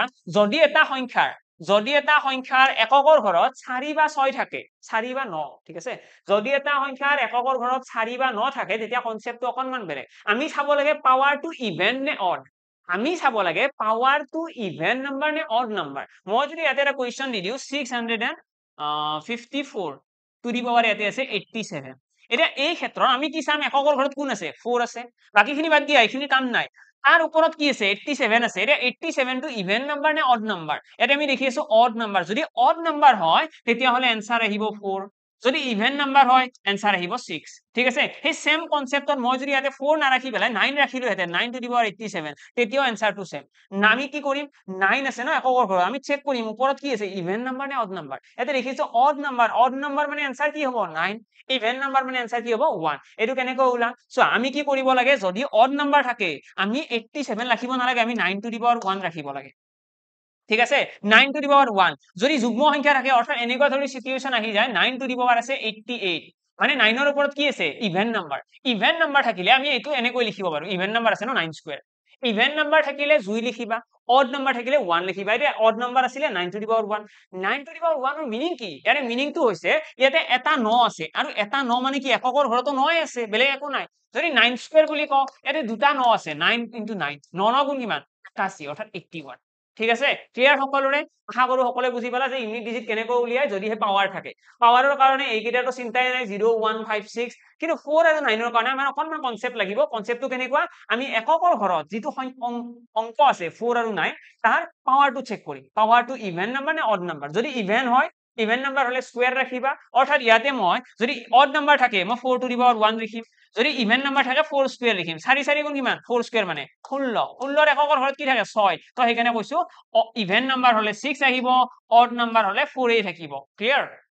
আশা কৰো সকলোৱে ধুনীয়াকৈ বুজি পালা একো প্ৰবলেম নাই ওকে এটা নেক্সট আমি কি শিকিব লগা আছে ডিজিট কাউন্টিং এটা ডিজিট কাউন্টিং কনসেপ্টটো শিকাৰ লগে লগে আমাৰ নেক্সট থাকিব ডিজিট ইন্টাৰচেঞ্জ আৰু লগতে আমাৰ নাম্বাৰ সিস্টেম খতম নাম্বাৰ সিস্টেমৰ এইখিনি সাফিসিয়েন্ট কোৱেশ্চন হয় এই গতিকেইটা টাইপ মই সকলোকে এডভাইস কৰো ধুনীয়াকৈ কনসেপচুৱেলি বুজি যাবা এক্সামত ইয়াৰে বাহিৰত যে নাযায় এইটো সিওৰ এক্সাম যোৱাৰ পিছত গম পাবা ইয়াৰে বাহিৰত নাযায় এইকেইটা কনসেপ্ট আছে আৰু এইকেইটাৰে কোৱেশ্চন আহিব তুমি টাইপ ওয়াইজ পঢ়িব লাগে গোটেইখিনি যাতে এক্সামত আমাৰ ক্লিয়াৰিটি থাকে ন আমি কি পঢ়িছো কিমানখিনি পঢ়িছো ইয়াৰে মই যিমান কেইটা চেপ্টাৰ দেখাইছো 10টা চেপ্টাৰ আছে গোটেইকেইটা চেপ্টাৰ ভালকৈ পঢ়ি যোৱা এটা কথা পুৰা সিওৰ থাকিবা যে 30টা কোৱেশ্চনটো চকু মুজি কৰিব পাৰিবা 30টা কোৱেশ্চন মানে ইয়াৰে ভিতৰত 30টাৰো থাকিবই নেক্সট আমি আহিছো ডিজিট কাউন্টিংৰ ফালে ডিজিট কাউন্টিং কি হয় বহুত বেছি ইম্পৰ্টেন্ট টপিক হয় ডিজিট কাউন্টিংৰ যদি আমি কোৱেশ্চনৰ ফালে আহো হাউ মেনি ইয়াৰে কি বুলি লিখা আছে হাউ মেনি ডিজিটস ৰিকুৱাৰ্ড কোৱেশ্চনটো চাই লও প্ৰথমতে কেনেকুৱা ধৰণৰ কোৱেশ্চন আহিব আমাক কৈছে how many digits required to print page numbers of a book containing 215 page 215টা পৃষ্ঠাৰ 215টা পেজ থকা কিতাপ এখন ছপাবলে কিমানটা অংক লাগিব ঠিক আছে কিমানটা অংক লাগিব যদি পেজ নাম্বাৰ দিব লগা হয় ঠিক আছে এটা পেজ নাম্বাৰ কেনেকৈ দিয়ে মই যদি তোমালোকক কওঁ তোমালোকে 10খন পেজ লিখিছা তোমালোকক এসাইনমেন্ট দিছে কলেজৰ এসাইনমেন্টত 10খন পেজ লিখিব লাগে তোমালোকৰ যদি খেলিমেলি নালাগে নিজে কি কৰা তোমালোকে পেজ নাম্বাৰ দি দিয়া ন পেজ নাম্বাৰ দিবাটো সকলোৱে জানা তো মই পেজ নাম্বাৰ দিবলৈ ট্ৰাই কৰিছো প্ৰথম পেজত লিখিছো 1 then 2 3 এনেকৈ লিখিম ন নে বেলেগ লিখিম কিবা মই ভালে লিখি আছো ঠিকই লিখি আছো মই কিবা ভুল হলে কমেন্ট কৰি দিবা দেই যে কিবা খেলিমেলি হ'ব পাৰে তো এইখিনি আমি লিখিলো ঠিক আছে 1 ৰ পৰা 10 লৈকে মই কি কৰিলো গোটেইকেইটা পেজ নাম্বাৰ লিখিলো এতিয়া মই কিমানটা ডিজিট ইউজ কৰিলো সেইটো কেনেকৈ কাউন্ট কৰিম কাউন্ট কৰি চোৱা 1 এইটো এটা ডিজিট ঠিক আছে এটা ডিজিট 1 2 3 4 5 6 7 8 9 10 11 11টা ডিজিট ইউজ হৈছে বুজি পাইছা ইয়াৰে 11টা ডিজিট ইউজ হৈ আছে তো এই যে 11টা ডিজিট ইউজ হল তো এইটো হৈছে আমাৰ ডিজিট ইউজ মানে এনেকুৱা নহয় যে 215 পৃষ্ঠাৰ বা মই যদি কৈ দিও যে 50 পৃষ্ঠাৰ কিতাপ এখন লিখিছে মানুহ এজনে 50 পেজৰ বুক এখন লিখিছে এই 50 পেজত 50টাই ডিজিট ইউজ হ'ব তেনেকুৱা নহয় ডিজিটটো কিমানটা ইউজ হ'ব আমি কাউন্ট কৰিলেহে গম পাম কিয় কাউন্ট কৰিলে গম পাম কাৰণ আমাৰ ইয়াতে কেতিয়াবা কি হয় দুটা ডিজিটৰ অংক থাকে সংখ্যা থাকে দুটা ডিজিটৰ সংখ্যা যেনেকুৱা 10 আছে 11 আছে এটা 11 সংখ্যাটো এটা পেজৰ কাৰণে লিখিম কিন্তু এটা পেজত মই দুটা নাম্বাৰ লিখিলো নে নাই এটা পেজতে মই দুটা ডিজিট লিখিলো নে তো সেই কাৰণে ডিজিট কাউন্টিংটো আমি শিকিব লাগিব এটা ডিজিট কাউন্টিং এনেকৈ কৰে একদম বেসিক্সৰ পৰা কৈ আছো মই একদম আমি মেইনলি ফোকাস একচুয়ালি কি কৰিব লাগে সেইটো বস্তু ভালদৰে শুনি লোৱা তাৰ পিছত কেতিয়াও খেলিমেলি নালাগে আৰু যেতিয়া তোমালোকে ডিজিট কাউন্টিংৰ কথা আহিব তোমালোকে প্ৰথমতে জানিব লাগিব যে সিঙ্গেল ডিজিট কি হয় 1 ডিজিট ঠিক আছে সিঙ্গেল ডিজিট কি হয় ডাবল ডিজিট কি হয় মই 1 ডিজিট বুলি লিখি দিছো 1 ডিজিট এটা ডিজিট থকা সংখ্যা কিমানটা আছে দেন ডাবল ডিজিট দুটা ডিজিট থকা সংখ্যা কিমানটা আছে আৰু লাষ্টত লিখিছো তিনটা ডিজিট 4টা ডিজিটও আহিব সেইটো কোৱেশ্চনৰ ওপৰত ডিপেন্ড কৰিব সো দেই কোৱেশ্চনটো ভালদৰে বুজিলো আমাক যেতিয়া ক'ব না এক্সামত যে 50টা পেজ আছে এখন বুকত 50টা পৃষ্ঠা আছে সেই 50টা পেজ থকা বুকখন প্ৰিন্ট কৰিবলৈ কিমানটা ডিজিট লাগিব ঠিক আছে এইটো কৈছে আমাক কিমানটা ডিজিট লাগিব তো ডিজিট কিমানটা লাগিব সেইটো গণনাৰ কাৰণে প্ৰথমতে তোমালোকে চাব লাগিব 50টা পৃষ্ঠাত বা 50টা নাম্বাৰত 50টা নাম্বাৰ লিখিলে কেনেকৈ লিখিম 1 2 3 4 5 6 7 তেনেকৈ লিখিম লিখি পেলাই 11 12 13 14 41 42 এনেকৈ লিখি যাম লিখি যাই পেলাই 50 লৈকে লিখিম এই যে সংখ্যাবিলাক লিখিলো তাত এটা অংকৰ সংখ্যা কিমানটা আছে এটা অংকৰ সংখ্যা কিমানটা আছে ডিজিটটো বাদ দিয়া ডিজিটটো পিছত আলোচনা কৰিম প্ৰথমতে তোমালোকে কোৱা এটা অংকৰ সংখ্যা তো আমি যিকোনো পেজ নাম্বাৰ দিলেও যিকোনো ধৰণৰ পেজ নাম্বাৰ হওক আমি যেতিয়া পেজ নাম্বাৰ দিও 1 2 3 4 এনেকৈ 9 লৈকে লিখিম 9 লৈকে কিমানটা ডিজিট আছে 9টা ডিজিট আছে তো মই লিখিলো এতে 9টা সংখ্যা এনেকুৱা লিখুম মই 9টা সংখ্যা আমি এনেকুৱা লিখো যিটো সিঙ্গেল ডিজিটৰ এটা ডিজিটৰ 9টা সংখ্যা আছে তাৰ পিছত কি আহিব তাৰ পিছত আহিব 10 10 টো কি হয় ডাবল ডিজিট দুটা ডিজিট আছে 11 12 13 এনেকৈ আহিব ঠিক আছে আৰু এটা কথা মনত ৰাখিবা যেতিয়া মই কওঁ ন 1 ৰ পৰা 50 লৈকে 1 ৰ পৰা 50 লৈকে কিমানটা সংখ্যা আছে তোমালোকে এনসাৰ কৰিব লাগে 1 ৰ পৰা 50 লৈকে 50টা সংখ্যা এটো খেলিমেলি কেতিয়াও নকৰিবা মই যদি কওঁ 1 ৰ পৰা 80 লৈকে কিমানটা সংখ্যা আছে 80টা সংখ্যা আছে 1 ৰ পৰা 400 লৈকে কিমানটা সংখ্যা আছে নাম্বাৰস কিমানটা আছে 400 ক্লিয়াৰ তো ইয়াতে আমি দেখি আছো 50টা পেজৰ কথা কৈছে 50টা পেজত আমি 1 ৰ পৰা 50 লৈকে সংখ্যা লিখিব লাগিব ঠিক আছে তাৰ ভিতৰত 1 ৰ পৰা 9 লৈকে মোৰ লিখা হৈ গল 1 ৰ পৰা 9 লৈকে মই লিখি দিলো 9টা অংক আছে ন 1 ৰ পৰা 9 লৈকে 9টা অংক আছে এতিয়া 1 ৰ পৰা 50 লৈকে কিমানটা আছে 50টা আছে তাৰ ভিতৰত মোৰ 9টাৰ কাম হৈ গৈছে হয় নে নাই 9টা অংকৰ কাম হৈ গল 9টা সংখ্যাৰ কাম হৈ গল মানে কিমানটা ৰৈ গল তো তাৰ কাৰণে 50ৰ পৰা বিয়োগ কৰি দিয়া 50টা সংখ্যা আছিলে তাৰ 9টাৰ কাম হৈ গৈছে 50 - 9 কৰিলে কিমান আহিব 41 অৰ্থাৎ 41 টা কি আছে দুটা ডিজিটৰ সংখ্যা আছে ক্লিয়াৰ আৰু ইয়াতে তিনিটা ডিজিটৰ সংখ্যা আছে জানো কিবা নাই ইয়াতে তিনিটা ডিজিটৰ সংখ্যাই নাই ইয়াতে কি আছে এটা ডিজিটৰ আছে 9টা দুটা ডিজিটৰ আছে 41 টা আমাক কোৱেশ্চন কি কৰিছিল যে 50টা পেজৰ বুক এখন প্ৰিন্ট কৰিবলৈ কিমানটা পেজ লাগিব কিমানটা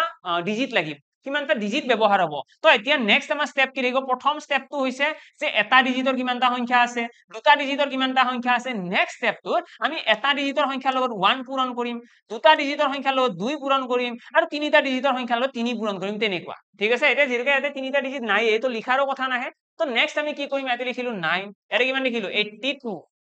এই দুটা যোগ কৰি দিয়া কিমান হ'ব আমাৰ আহিব 91 ঠিক আছে 91 আহি গল কারেক্ট आंसर অর্থাৎ 50 খন পেজত আমি যদি পেজ নাম্বার দিব লগা হয় আমি কিমানটা ডিজিট ইউজ কৰিম আমি ডিজিট ইউজ কৰিম 91 টা এটা এক্সামত তোমালোকক ক'ব পাৰে বেলেগ বেলেগ সংখ্যা এটা মই এই কনসেপ্ট খিনি ইউজ কৰি তোমালোকক এটো কৰিবলৈ দিছো তোমালোকে এবাৰ ট্ৰাইও কৰিব পাৰা ভিডিওটো পজ কৰিবা ট্ৰাই কৰিবা নেক্সট এৰে কি দেখিছো এটা আমাৰ সংখ্যাটো দিছে how many digits required to print page numbers of a book containing 215 page 215টা পৃষ্ঠা আছে 215টা পৃষ্ঠা আছে মানে আমি প্ৰথমতে চাম এটা ডিজিটৰ কিমানটা সংখ্যা আছে দেন চাম আমি দুটা ডিজিটৰ আৰু লাষ্টত চাম আমি তিনিটা ডিজিটৰ কাৰণ ইয়াতে 215 লৈকে গৈছে ন 215 লৈকে গৈছে মানে তিনিটা ডিজিটও আহিব তো আমি এটা ডিজিট যদি চাও এটা ডিজিট কিমান থাকিব 1 ৰ পৰা 9 লৈকে অৰ্থাৎ 9টা আছে 1 ৰ পৰা 9 লৈকে যিকেইটা সংখ্যা আছে এটা কি হয় এটা ডিজিটৰ তাৰ পিছত আমি ইয়াতে চাম 1 ৰ পৰা 99 লৈকে যিমানটা সংখ্যা আছে এগুলা কি হয় ইয়াতে 99টা সংখ্যা আছে 1 ৰ পৰা 99 লৈকে 99টা সংখ্যা আছে তাৰ ভিতৰত 9টা সংখ্যাৰ কাম আমাৰ হৈ গৈছে অলৰেডি হয় নে নাই 9টা সংখ্যা মই এটা লিখি দিছো এটা ডিজিটৰ 9টা সংখ্যা আছে 9টা সংখ্যা হৈ গৈছে টোটাল আছে 99টা তাৰে পিছত 9টা হৈ গৈছে মানে কিমানটা ৰৈ গল 90টা সংখ্যা এতিয়া ৰৈ গৈছে এই 90টা কি হয় দুটা ডিজিটৰ বুজি পালা কেনেকৈ ওলাই দুটা ডিজিট মানে কি 10 11 12 13 91 92 এই যিমান বিলাক সংখ্যা আছে এইবিলাক কি বুলি কয় দুটা ডিজিটৰ তো দুটা ডিজিটৰ কেনেকৈ ওলাব 99 ৰ পৰা -9 কৰি দিম নেক্সট আমি কি কৰিম তিনিটা ডিজিট ট্ৰিপল ডিজিট তিনটা ডিজিটৰ কিমানটা আছে হেতু কেনেকৈ ওলাম তাৰ কাৰণে আমি চেক কৰিম যে 1 ৰ পৰা এই যোনটো ফাইনেল আছে 215 215 লৈকে কিমানটা নাম্বাৰ আছে এটোতো মই অলৰেডি কলো যে 1 ৰ পৰা 215 কও 1 ৰ পৰা 500 কও 600 কও যিয়ে নকও কিয় 1 ৰ পৰা 215 লৈকে 215টা সংখ্যা আছে ঠিক আছে বেলেগ সংখ্যা নাই তাত 1 ৰ পৰা 215 লৈকে 215টা সংখ্যা আছে আৰু সেই 215টাৰ ভিতৰত আমি অলৰেডি 99টা সংখ্যাৰ কাম কৰি দিছো ইয়াতে লিখি আছে ন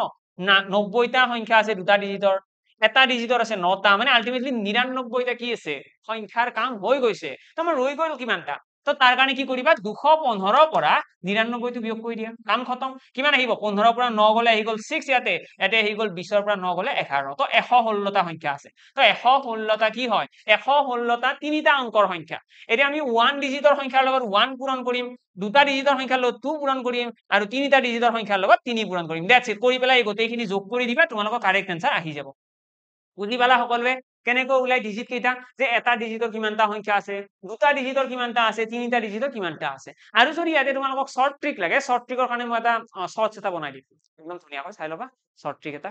যাবা তাতে শৰ্টস খুলি যাবা তাত মই দেখাই দিম এতিয়া আৰু ইয়াতে নকও কাৰণ বেছি দীঘলীয়া হৈ যাব একচুয়ালি কনসেপ্ট থকাটোই ভাল আমি অকমান ল্যাংৰি মেথড হলেও কি হয় আমাৰ এনেকুৱা টাইপৰ মেথড এটা শিকিব লাগে যোনটো কেতিয়া প্ৰবলেম নকৰে এটা শৰ্ট ট্ৰিক বুলি ক'বলৈ গ'লে ইয়াতে ধুনীয়া এটা আছে মই দেখাই দিম বাৰু মানে বেছি শৰ্টও নহয় ইমানো নহয় জাস্ট কি হয় তোমাৰ এইখিনি যি কৰিছো সেইটোৱে লিখিম অলপমান কমকৈ লিখো আমাক যেতিয়া ইয়াতে কৈছে ন 1 ৰ পৰা 215 তো আমি এনেকুৱা টাইপত যেতিয়া হয় ন 1 ৰ পৰা 215 লৈকে কিমানটা আছে আমি কি কৰিব লাগে 215 পৰা 99 এটা বিয়োগ কৰিব লাগে ঠিক আছে প্ৰথমতে ইয়াতে আহি গল 116 116 লগত 3 এটা পূৰণ কৰিব লাগে তো কিমান হ'ব 348 ঠিক আছে 348 তাৰ পাছত ইয়াৰে লগত আৰু 189 এটা যোগ ঠিক আছে এইখিনি কৰিলে হ'ল এটা 189 টো ইয়াতে ফিক্স থাকিব 3 পূৰণটো ইয়াতে ফিক্স থাকিব কাৰণ তিনিটা অংকৰ আৰু লগতে 99 টো বিয়োগ কৰিছো কাৰণ আমি জানোৱে ইয়াতে এটা অংকৰ দুটা অংকৰ সংখ্যাটো আছে ন যিকোনো সংখ্যা হোক তোমাক যদি মই যে কৈ দিও 500টা পেজৰ এখন কিতাপ আছে 500 পেজৰ যোনখন বুক আছে সেইখন যেতিয়া প্ৰিন্ট কৰিবলৈ আমি পেজ নাম্বাৰ দিম তাত 1 ৰ পৰা 99 লৈকে লিখিম নে নাই পেজ নাম্বাৰ দিলে 1 ৰ পৰা 99 আহিবই যিকোনো সিচুৱেশন না হোক যিকোনো কোৱেশ্চনতে 1 ৰ পৰা 99 আমি লিখিবই লাগিব আৰু 1 ৰ পৰা 99 যদি আমি লিখি আছো মানে আলটিমেটলি কি হৈ আছে আলটিমেটলি 1 ডিজিট নটা থাকিব 2 ডিজিট 90টা থাকিব থাকিব নে তো আলটিমেটলি 99টা কাম ইয়াতে মানে কিমান হল চোৱা 1 ডিজিট 9টা আৰু দুটা ডিজিটৰ হল 180 হলে 90 দুগুণ কিমান 180 আৰু এই দুটা যোগ কৰিলে আমি কিমান পাম 189 ক্লিয়াৰ 189 এই যে 189 পাই আছো আৰু এই 189 টো আমি ইয়াতে যোগ কৰিব লগা হৈছে কিয় যোগ কৰিছো কাৰণ চোৱা 116 লগত 3 পূৰণ কৰিলে কি হয় ইয়াতে পাম আমি 348 বুজি পাই আছানে 189 আৰু 348 ইয়াতে যোগ কৰিছো 348 টো আগতে ওলাই লৈছো 116 পূৰণ 3 99 কিয় বিয়োগ কৰিছো কাৰণ জানোৱে মই 99 টো ইয়াতে আহিবই ন 99 টা অলৰেডি হৈ গৈছে আৰু সেই 99 টাৰ কাৰণে ইয়াতে কি লিখা আছে 189 এইখিনি শৰ্ট ট্ৰিক বেলেগ একো নাই বাকি তোমালোকে এইটো মেথড ফলো কৰিবা বেছি ইউজফুল হ'ব যদি কিবা বুজাৰ অসুবিধা লাগে মই আকৌ এডভাইস দিও ভিডিওটো অকনমান আকৌ পৰা আকৌ প্লে কৰিবা কাৰণ প্ৰতিটো কথা মই অলৰেডি মেনশন কৰিছো এইখিনি কথা দুবাৰ তিনিবাৰ শুনিলে নিশ্চয় বুজিবা ওকে নেক্সট আমাৰ ডিজিট কাউন্টিং টো কমপ্লিট হোৱাৰ লগে লগে আৰু এটা টাইপ আছে ডিজিট কাউন্টিংৰ হেতু দেখাই দিছো আমাৰ এক্সামত কেতিয়াবা কোৱেশ্চন কৰে যে পাঁচটা অংকৰ পাঁচটা ডিজিটৰ আমি কিমানটা সংখ্যা লিখিব পাৰো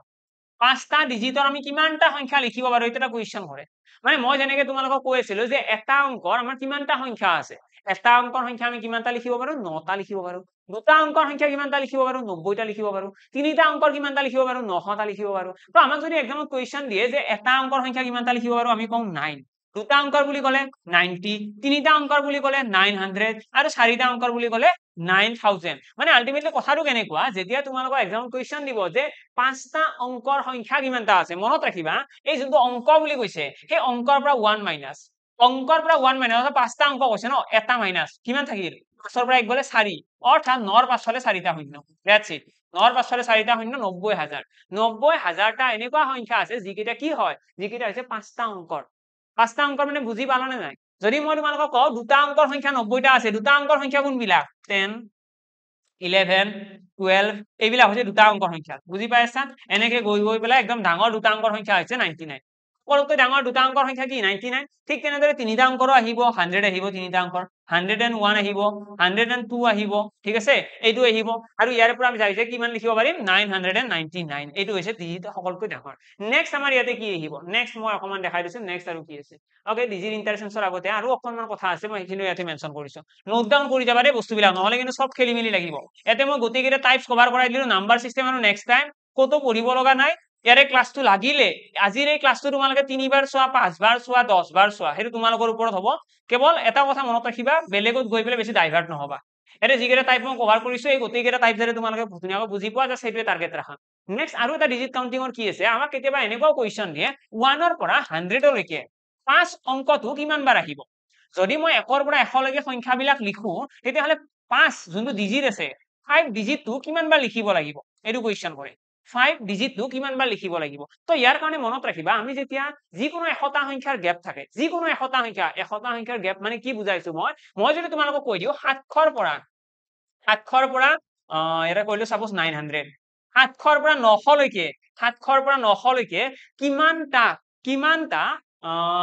5 ডিজিট 5 আছে ঠিক আছে ইয়াতে যোনটো আছে আমাক ধৰিলা এক্সামত কোৱেশ্চন কৰিছে যে 5 যোনটো অংক আছে ভালদৰে শুনি লোৱা 5 অংকটো 1ৰ পৰা 100ৰ ভিতৰত কিমান বাৰ আহিব আৰু যদি আমাক কোৱেশ্চন কৰে যে 5 অংকটো 700ৰ পৰা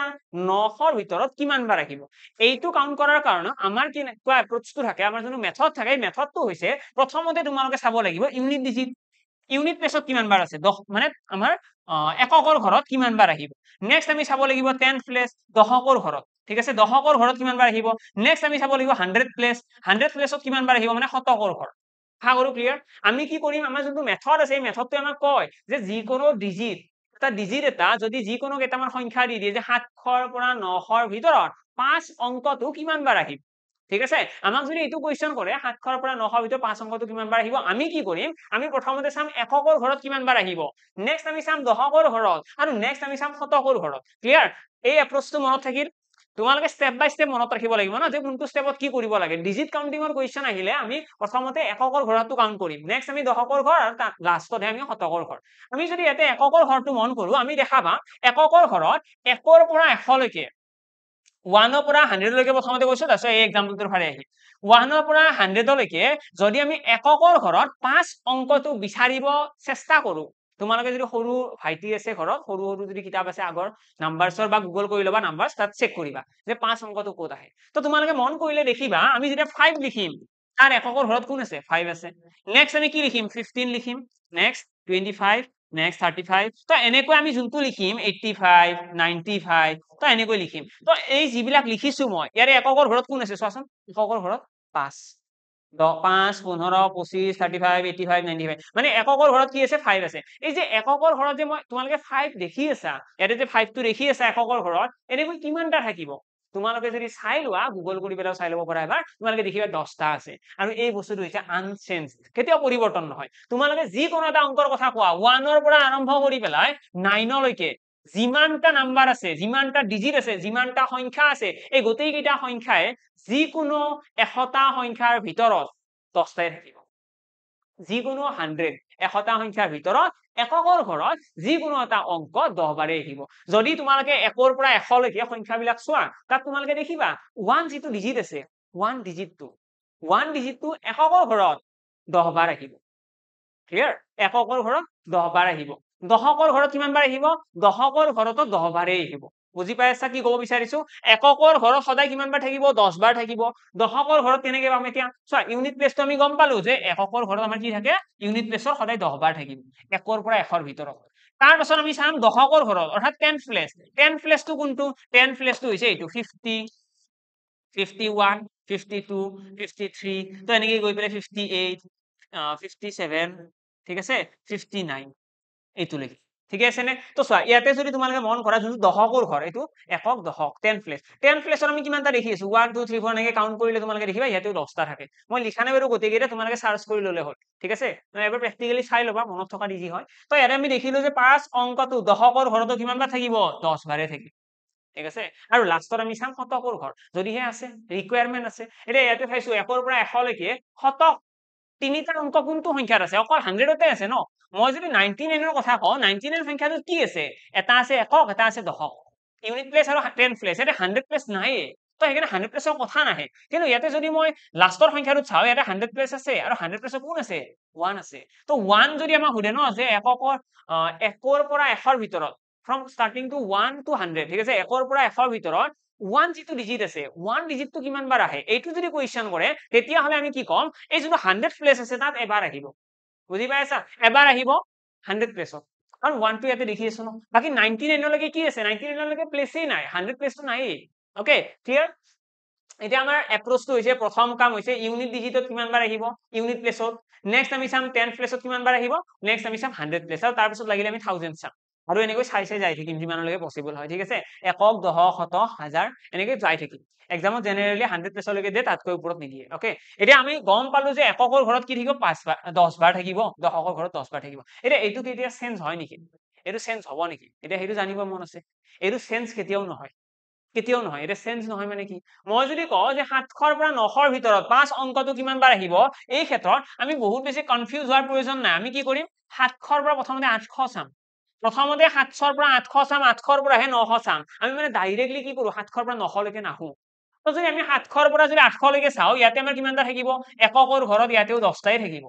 দশকৰ ঘৰতো কেইটা থাকিব 10টাই থাকিব বুজি পালানে কথাটো এককৰ ঘৰত কিমানটা থাকিব 10টাই থাকিব এইটো চেঞ্জ নহয় মানে এককৰ ঘৰত সদায় 10টাই থাকিব 700 ৰ পৰা 800 ৰ ভিতৰত আৰু দশকৰ ঘৰতো 10টাই থাকিব এইটো চেঞ্জ নহয় কেতিয়াও এইটো 1 ৰ পৰা 100 হওক বা 700 ৰ পৰা 800 হওক মানে যিকোনো 100টা সংখ্যাৰ ভিতৰত যিকোনো 100টা সংখ্যা যদি গ্যাপ আছে তাত এটা ডিজিটত যদি কোৱেশ্চন কৰে সেইটো কিমান বাৰ আহিব 10 বাৰে আহিব এতিয়া আমাক কোৱেশ্চন কৰিছে যে 700 ৰ পৰা 900 ৰ ভিতৰত কিমান বাৰ আহিব তো আমি চাম প্ৰথমতে যে ইউনিট প্লেসত কিমান বাৰ আছে দেখিম 700 ৰ পৰা 800 লৈকে 10 বাৰ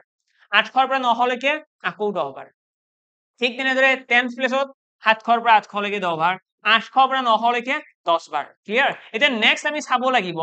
যে 100 প্লেছত আছে নেকি কাৰণ ইয়াতে চোৱা ইয়াতে শতকৰ ঘৰ আছে ন 100 প্লেছ আছে 100 প্লেছত আমি দেখিম ইয়াতে আছে 700 মানে 701 702 এনেকে আহিব ইয়াতেতো 5 নাই নে আহিব 5 100 প্লেছত আহিব জানো 5 নাহে 801 802 803 নাহে ইয়াতে তো আলটিমেটলি আমি গম পাম 100 প্লেছত 0 থাকিব কিন্তু যদি তোমালোকক 5 বুলি নকৈ পেলাই ডিজিট যদি 5 নকৈ পেলাই 8 কৈ দিলে হয় 8 কৈ দিলে কিন্তু 100 প্লেছত আহিলহেঁতেন 100 প্লেছত কিমান আছে চোৱা 8 এটা আছে না নাই এটা আহিব নে বেছি আহিব এটা নাহে 100টা আহিব কিয় মই যদি 800ৰ পৰা 900 লৈকে লিখো সংখ্যাবিলাক কেনেকে লিখিম 800 লিখিম 801 802 803 804 মানে আলটিমেটলি মই যিমানটা সংখ্যা লিখিম 800ৰ পৰা আৰম্ভ কৰি 899 লৈকে প্ৰতিটো সংখ্যাতে মই এবাৰ 8 লিখিম বুজি পাইছানে 100 প্লেছৰ কথা কৈছো ইউনিট প্লেছ আৰু 10 প্লেছটো সেমে থাকিব 10টা 10টা কিন্তু 100 প্লেছত কিমান হ'ব 100টা হ'ব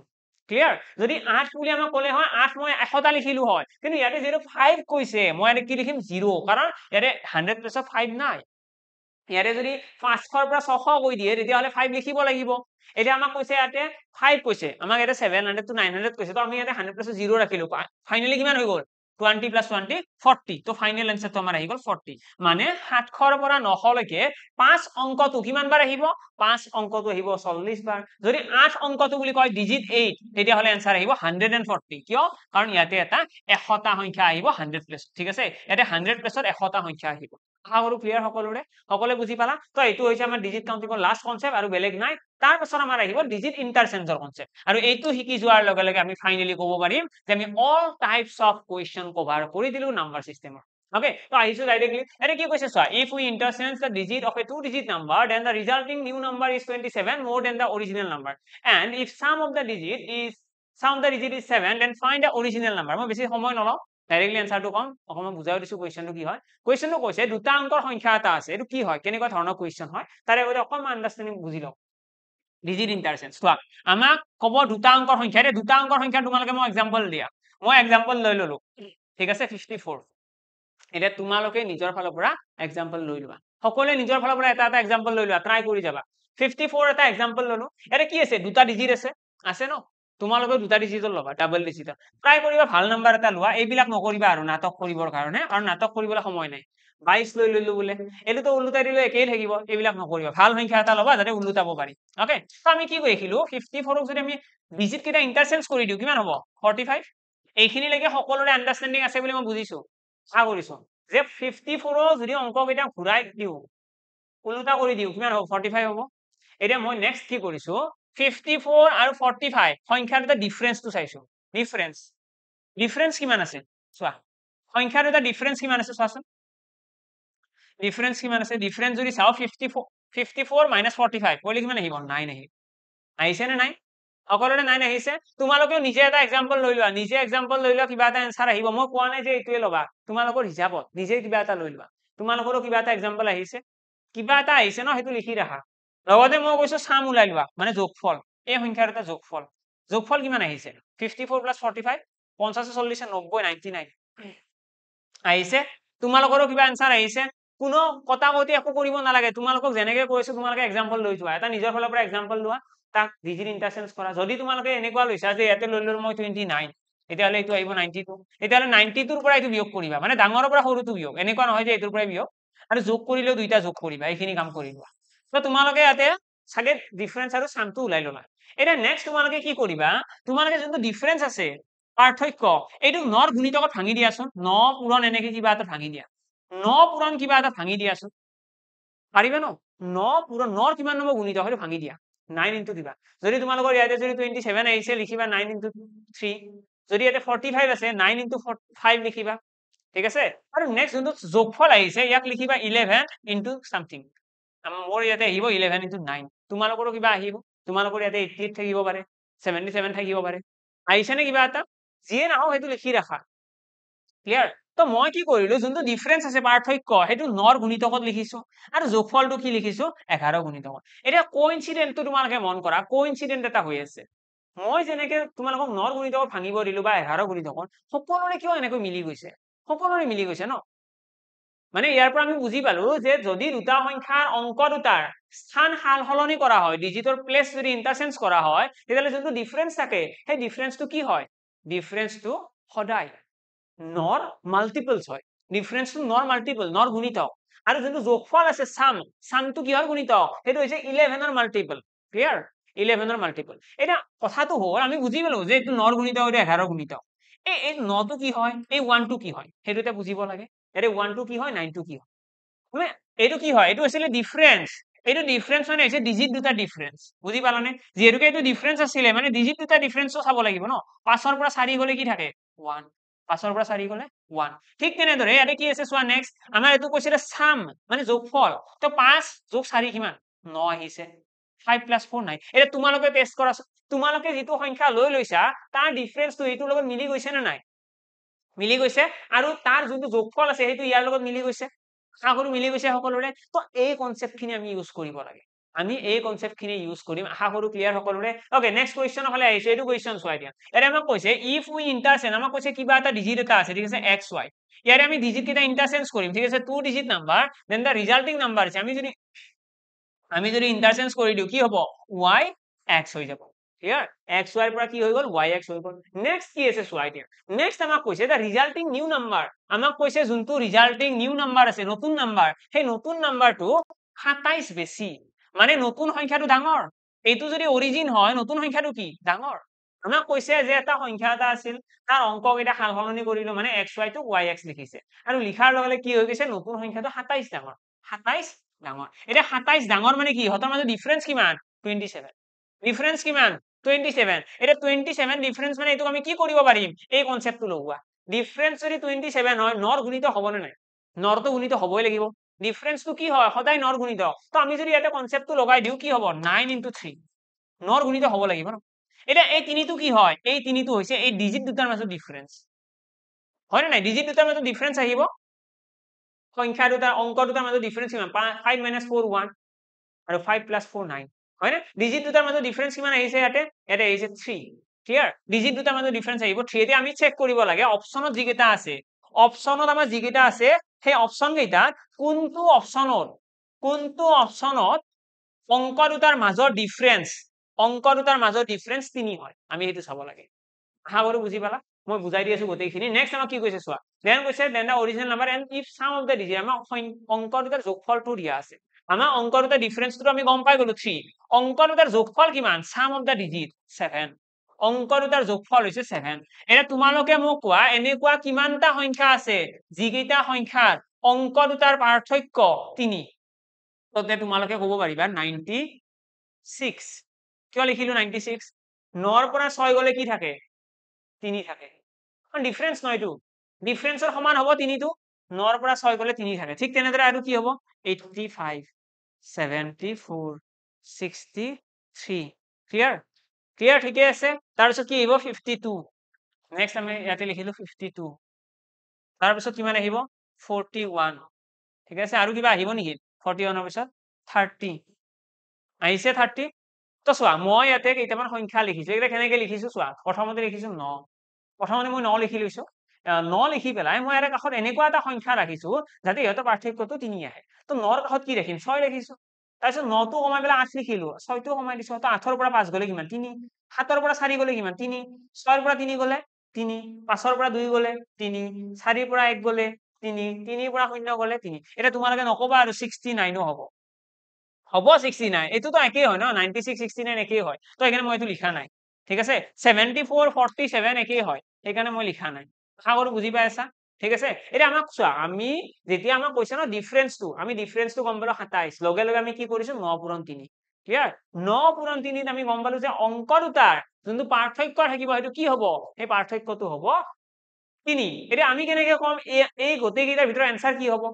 আমিতো এনেকুৱা সংখ্যা বহুত পালো যাৰ ডিফাৰেন্স কি হয় 3 হয় কিন্তু আমাক কৈছে আৰু এটা বস্তু কোৱা আছে যে if sum of the digit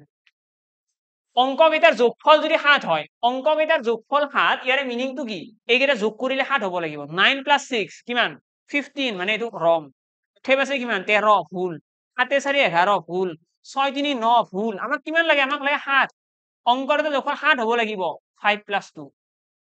5 + 2 correct 4 + 1 5 ৰং 3 + 0 কাটে ফুল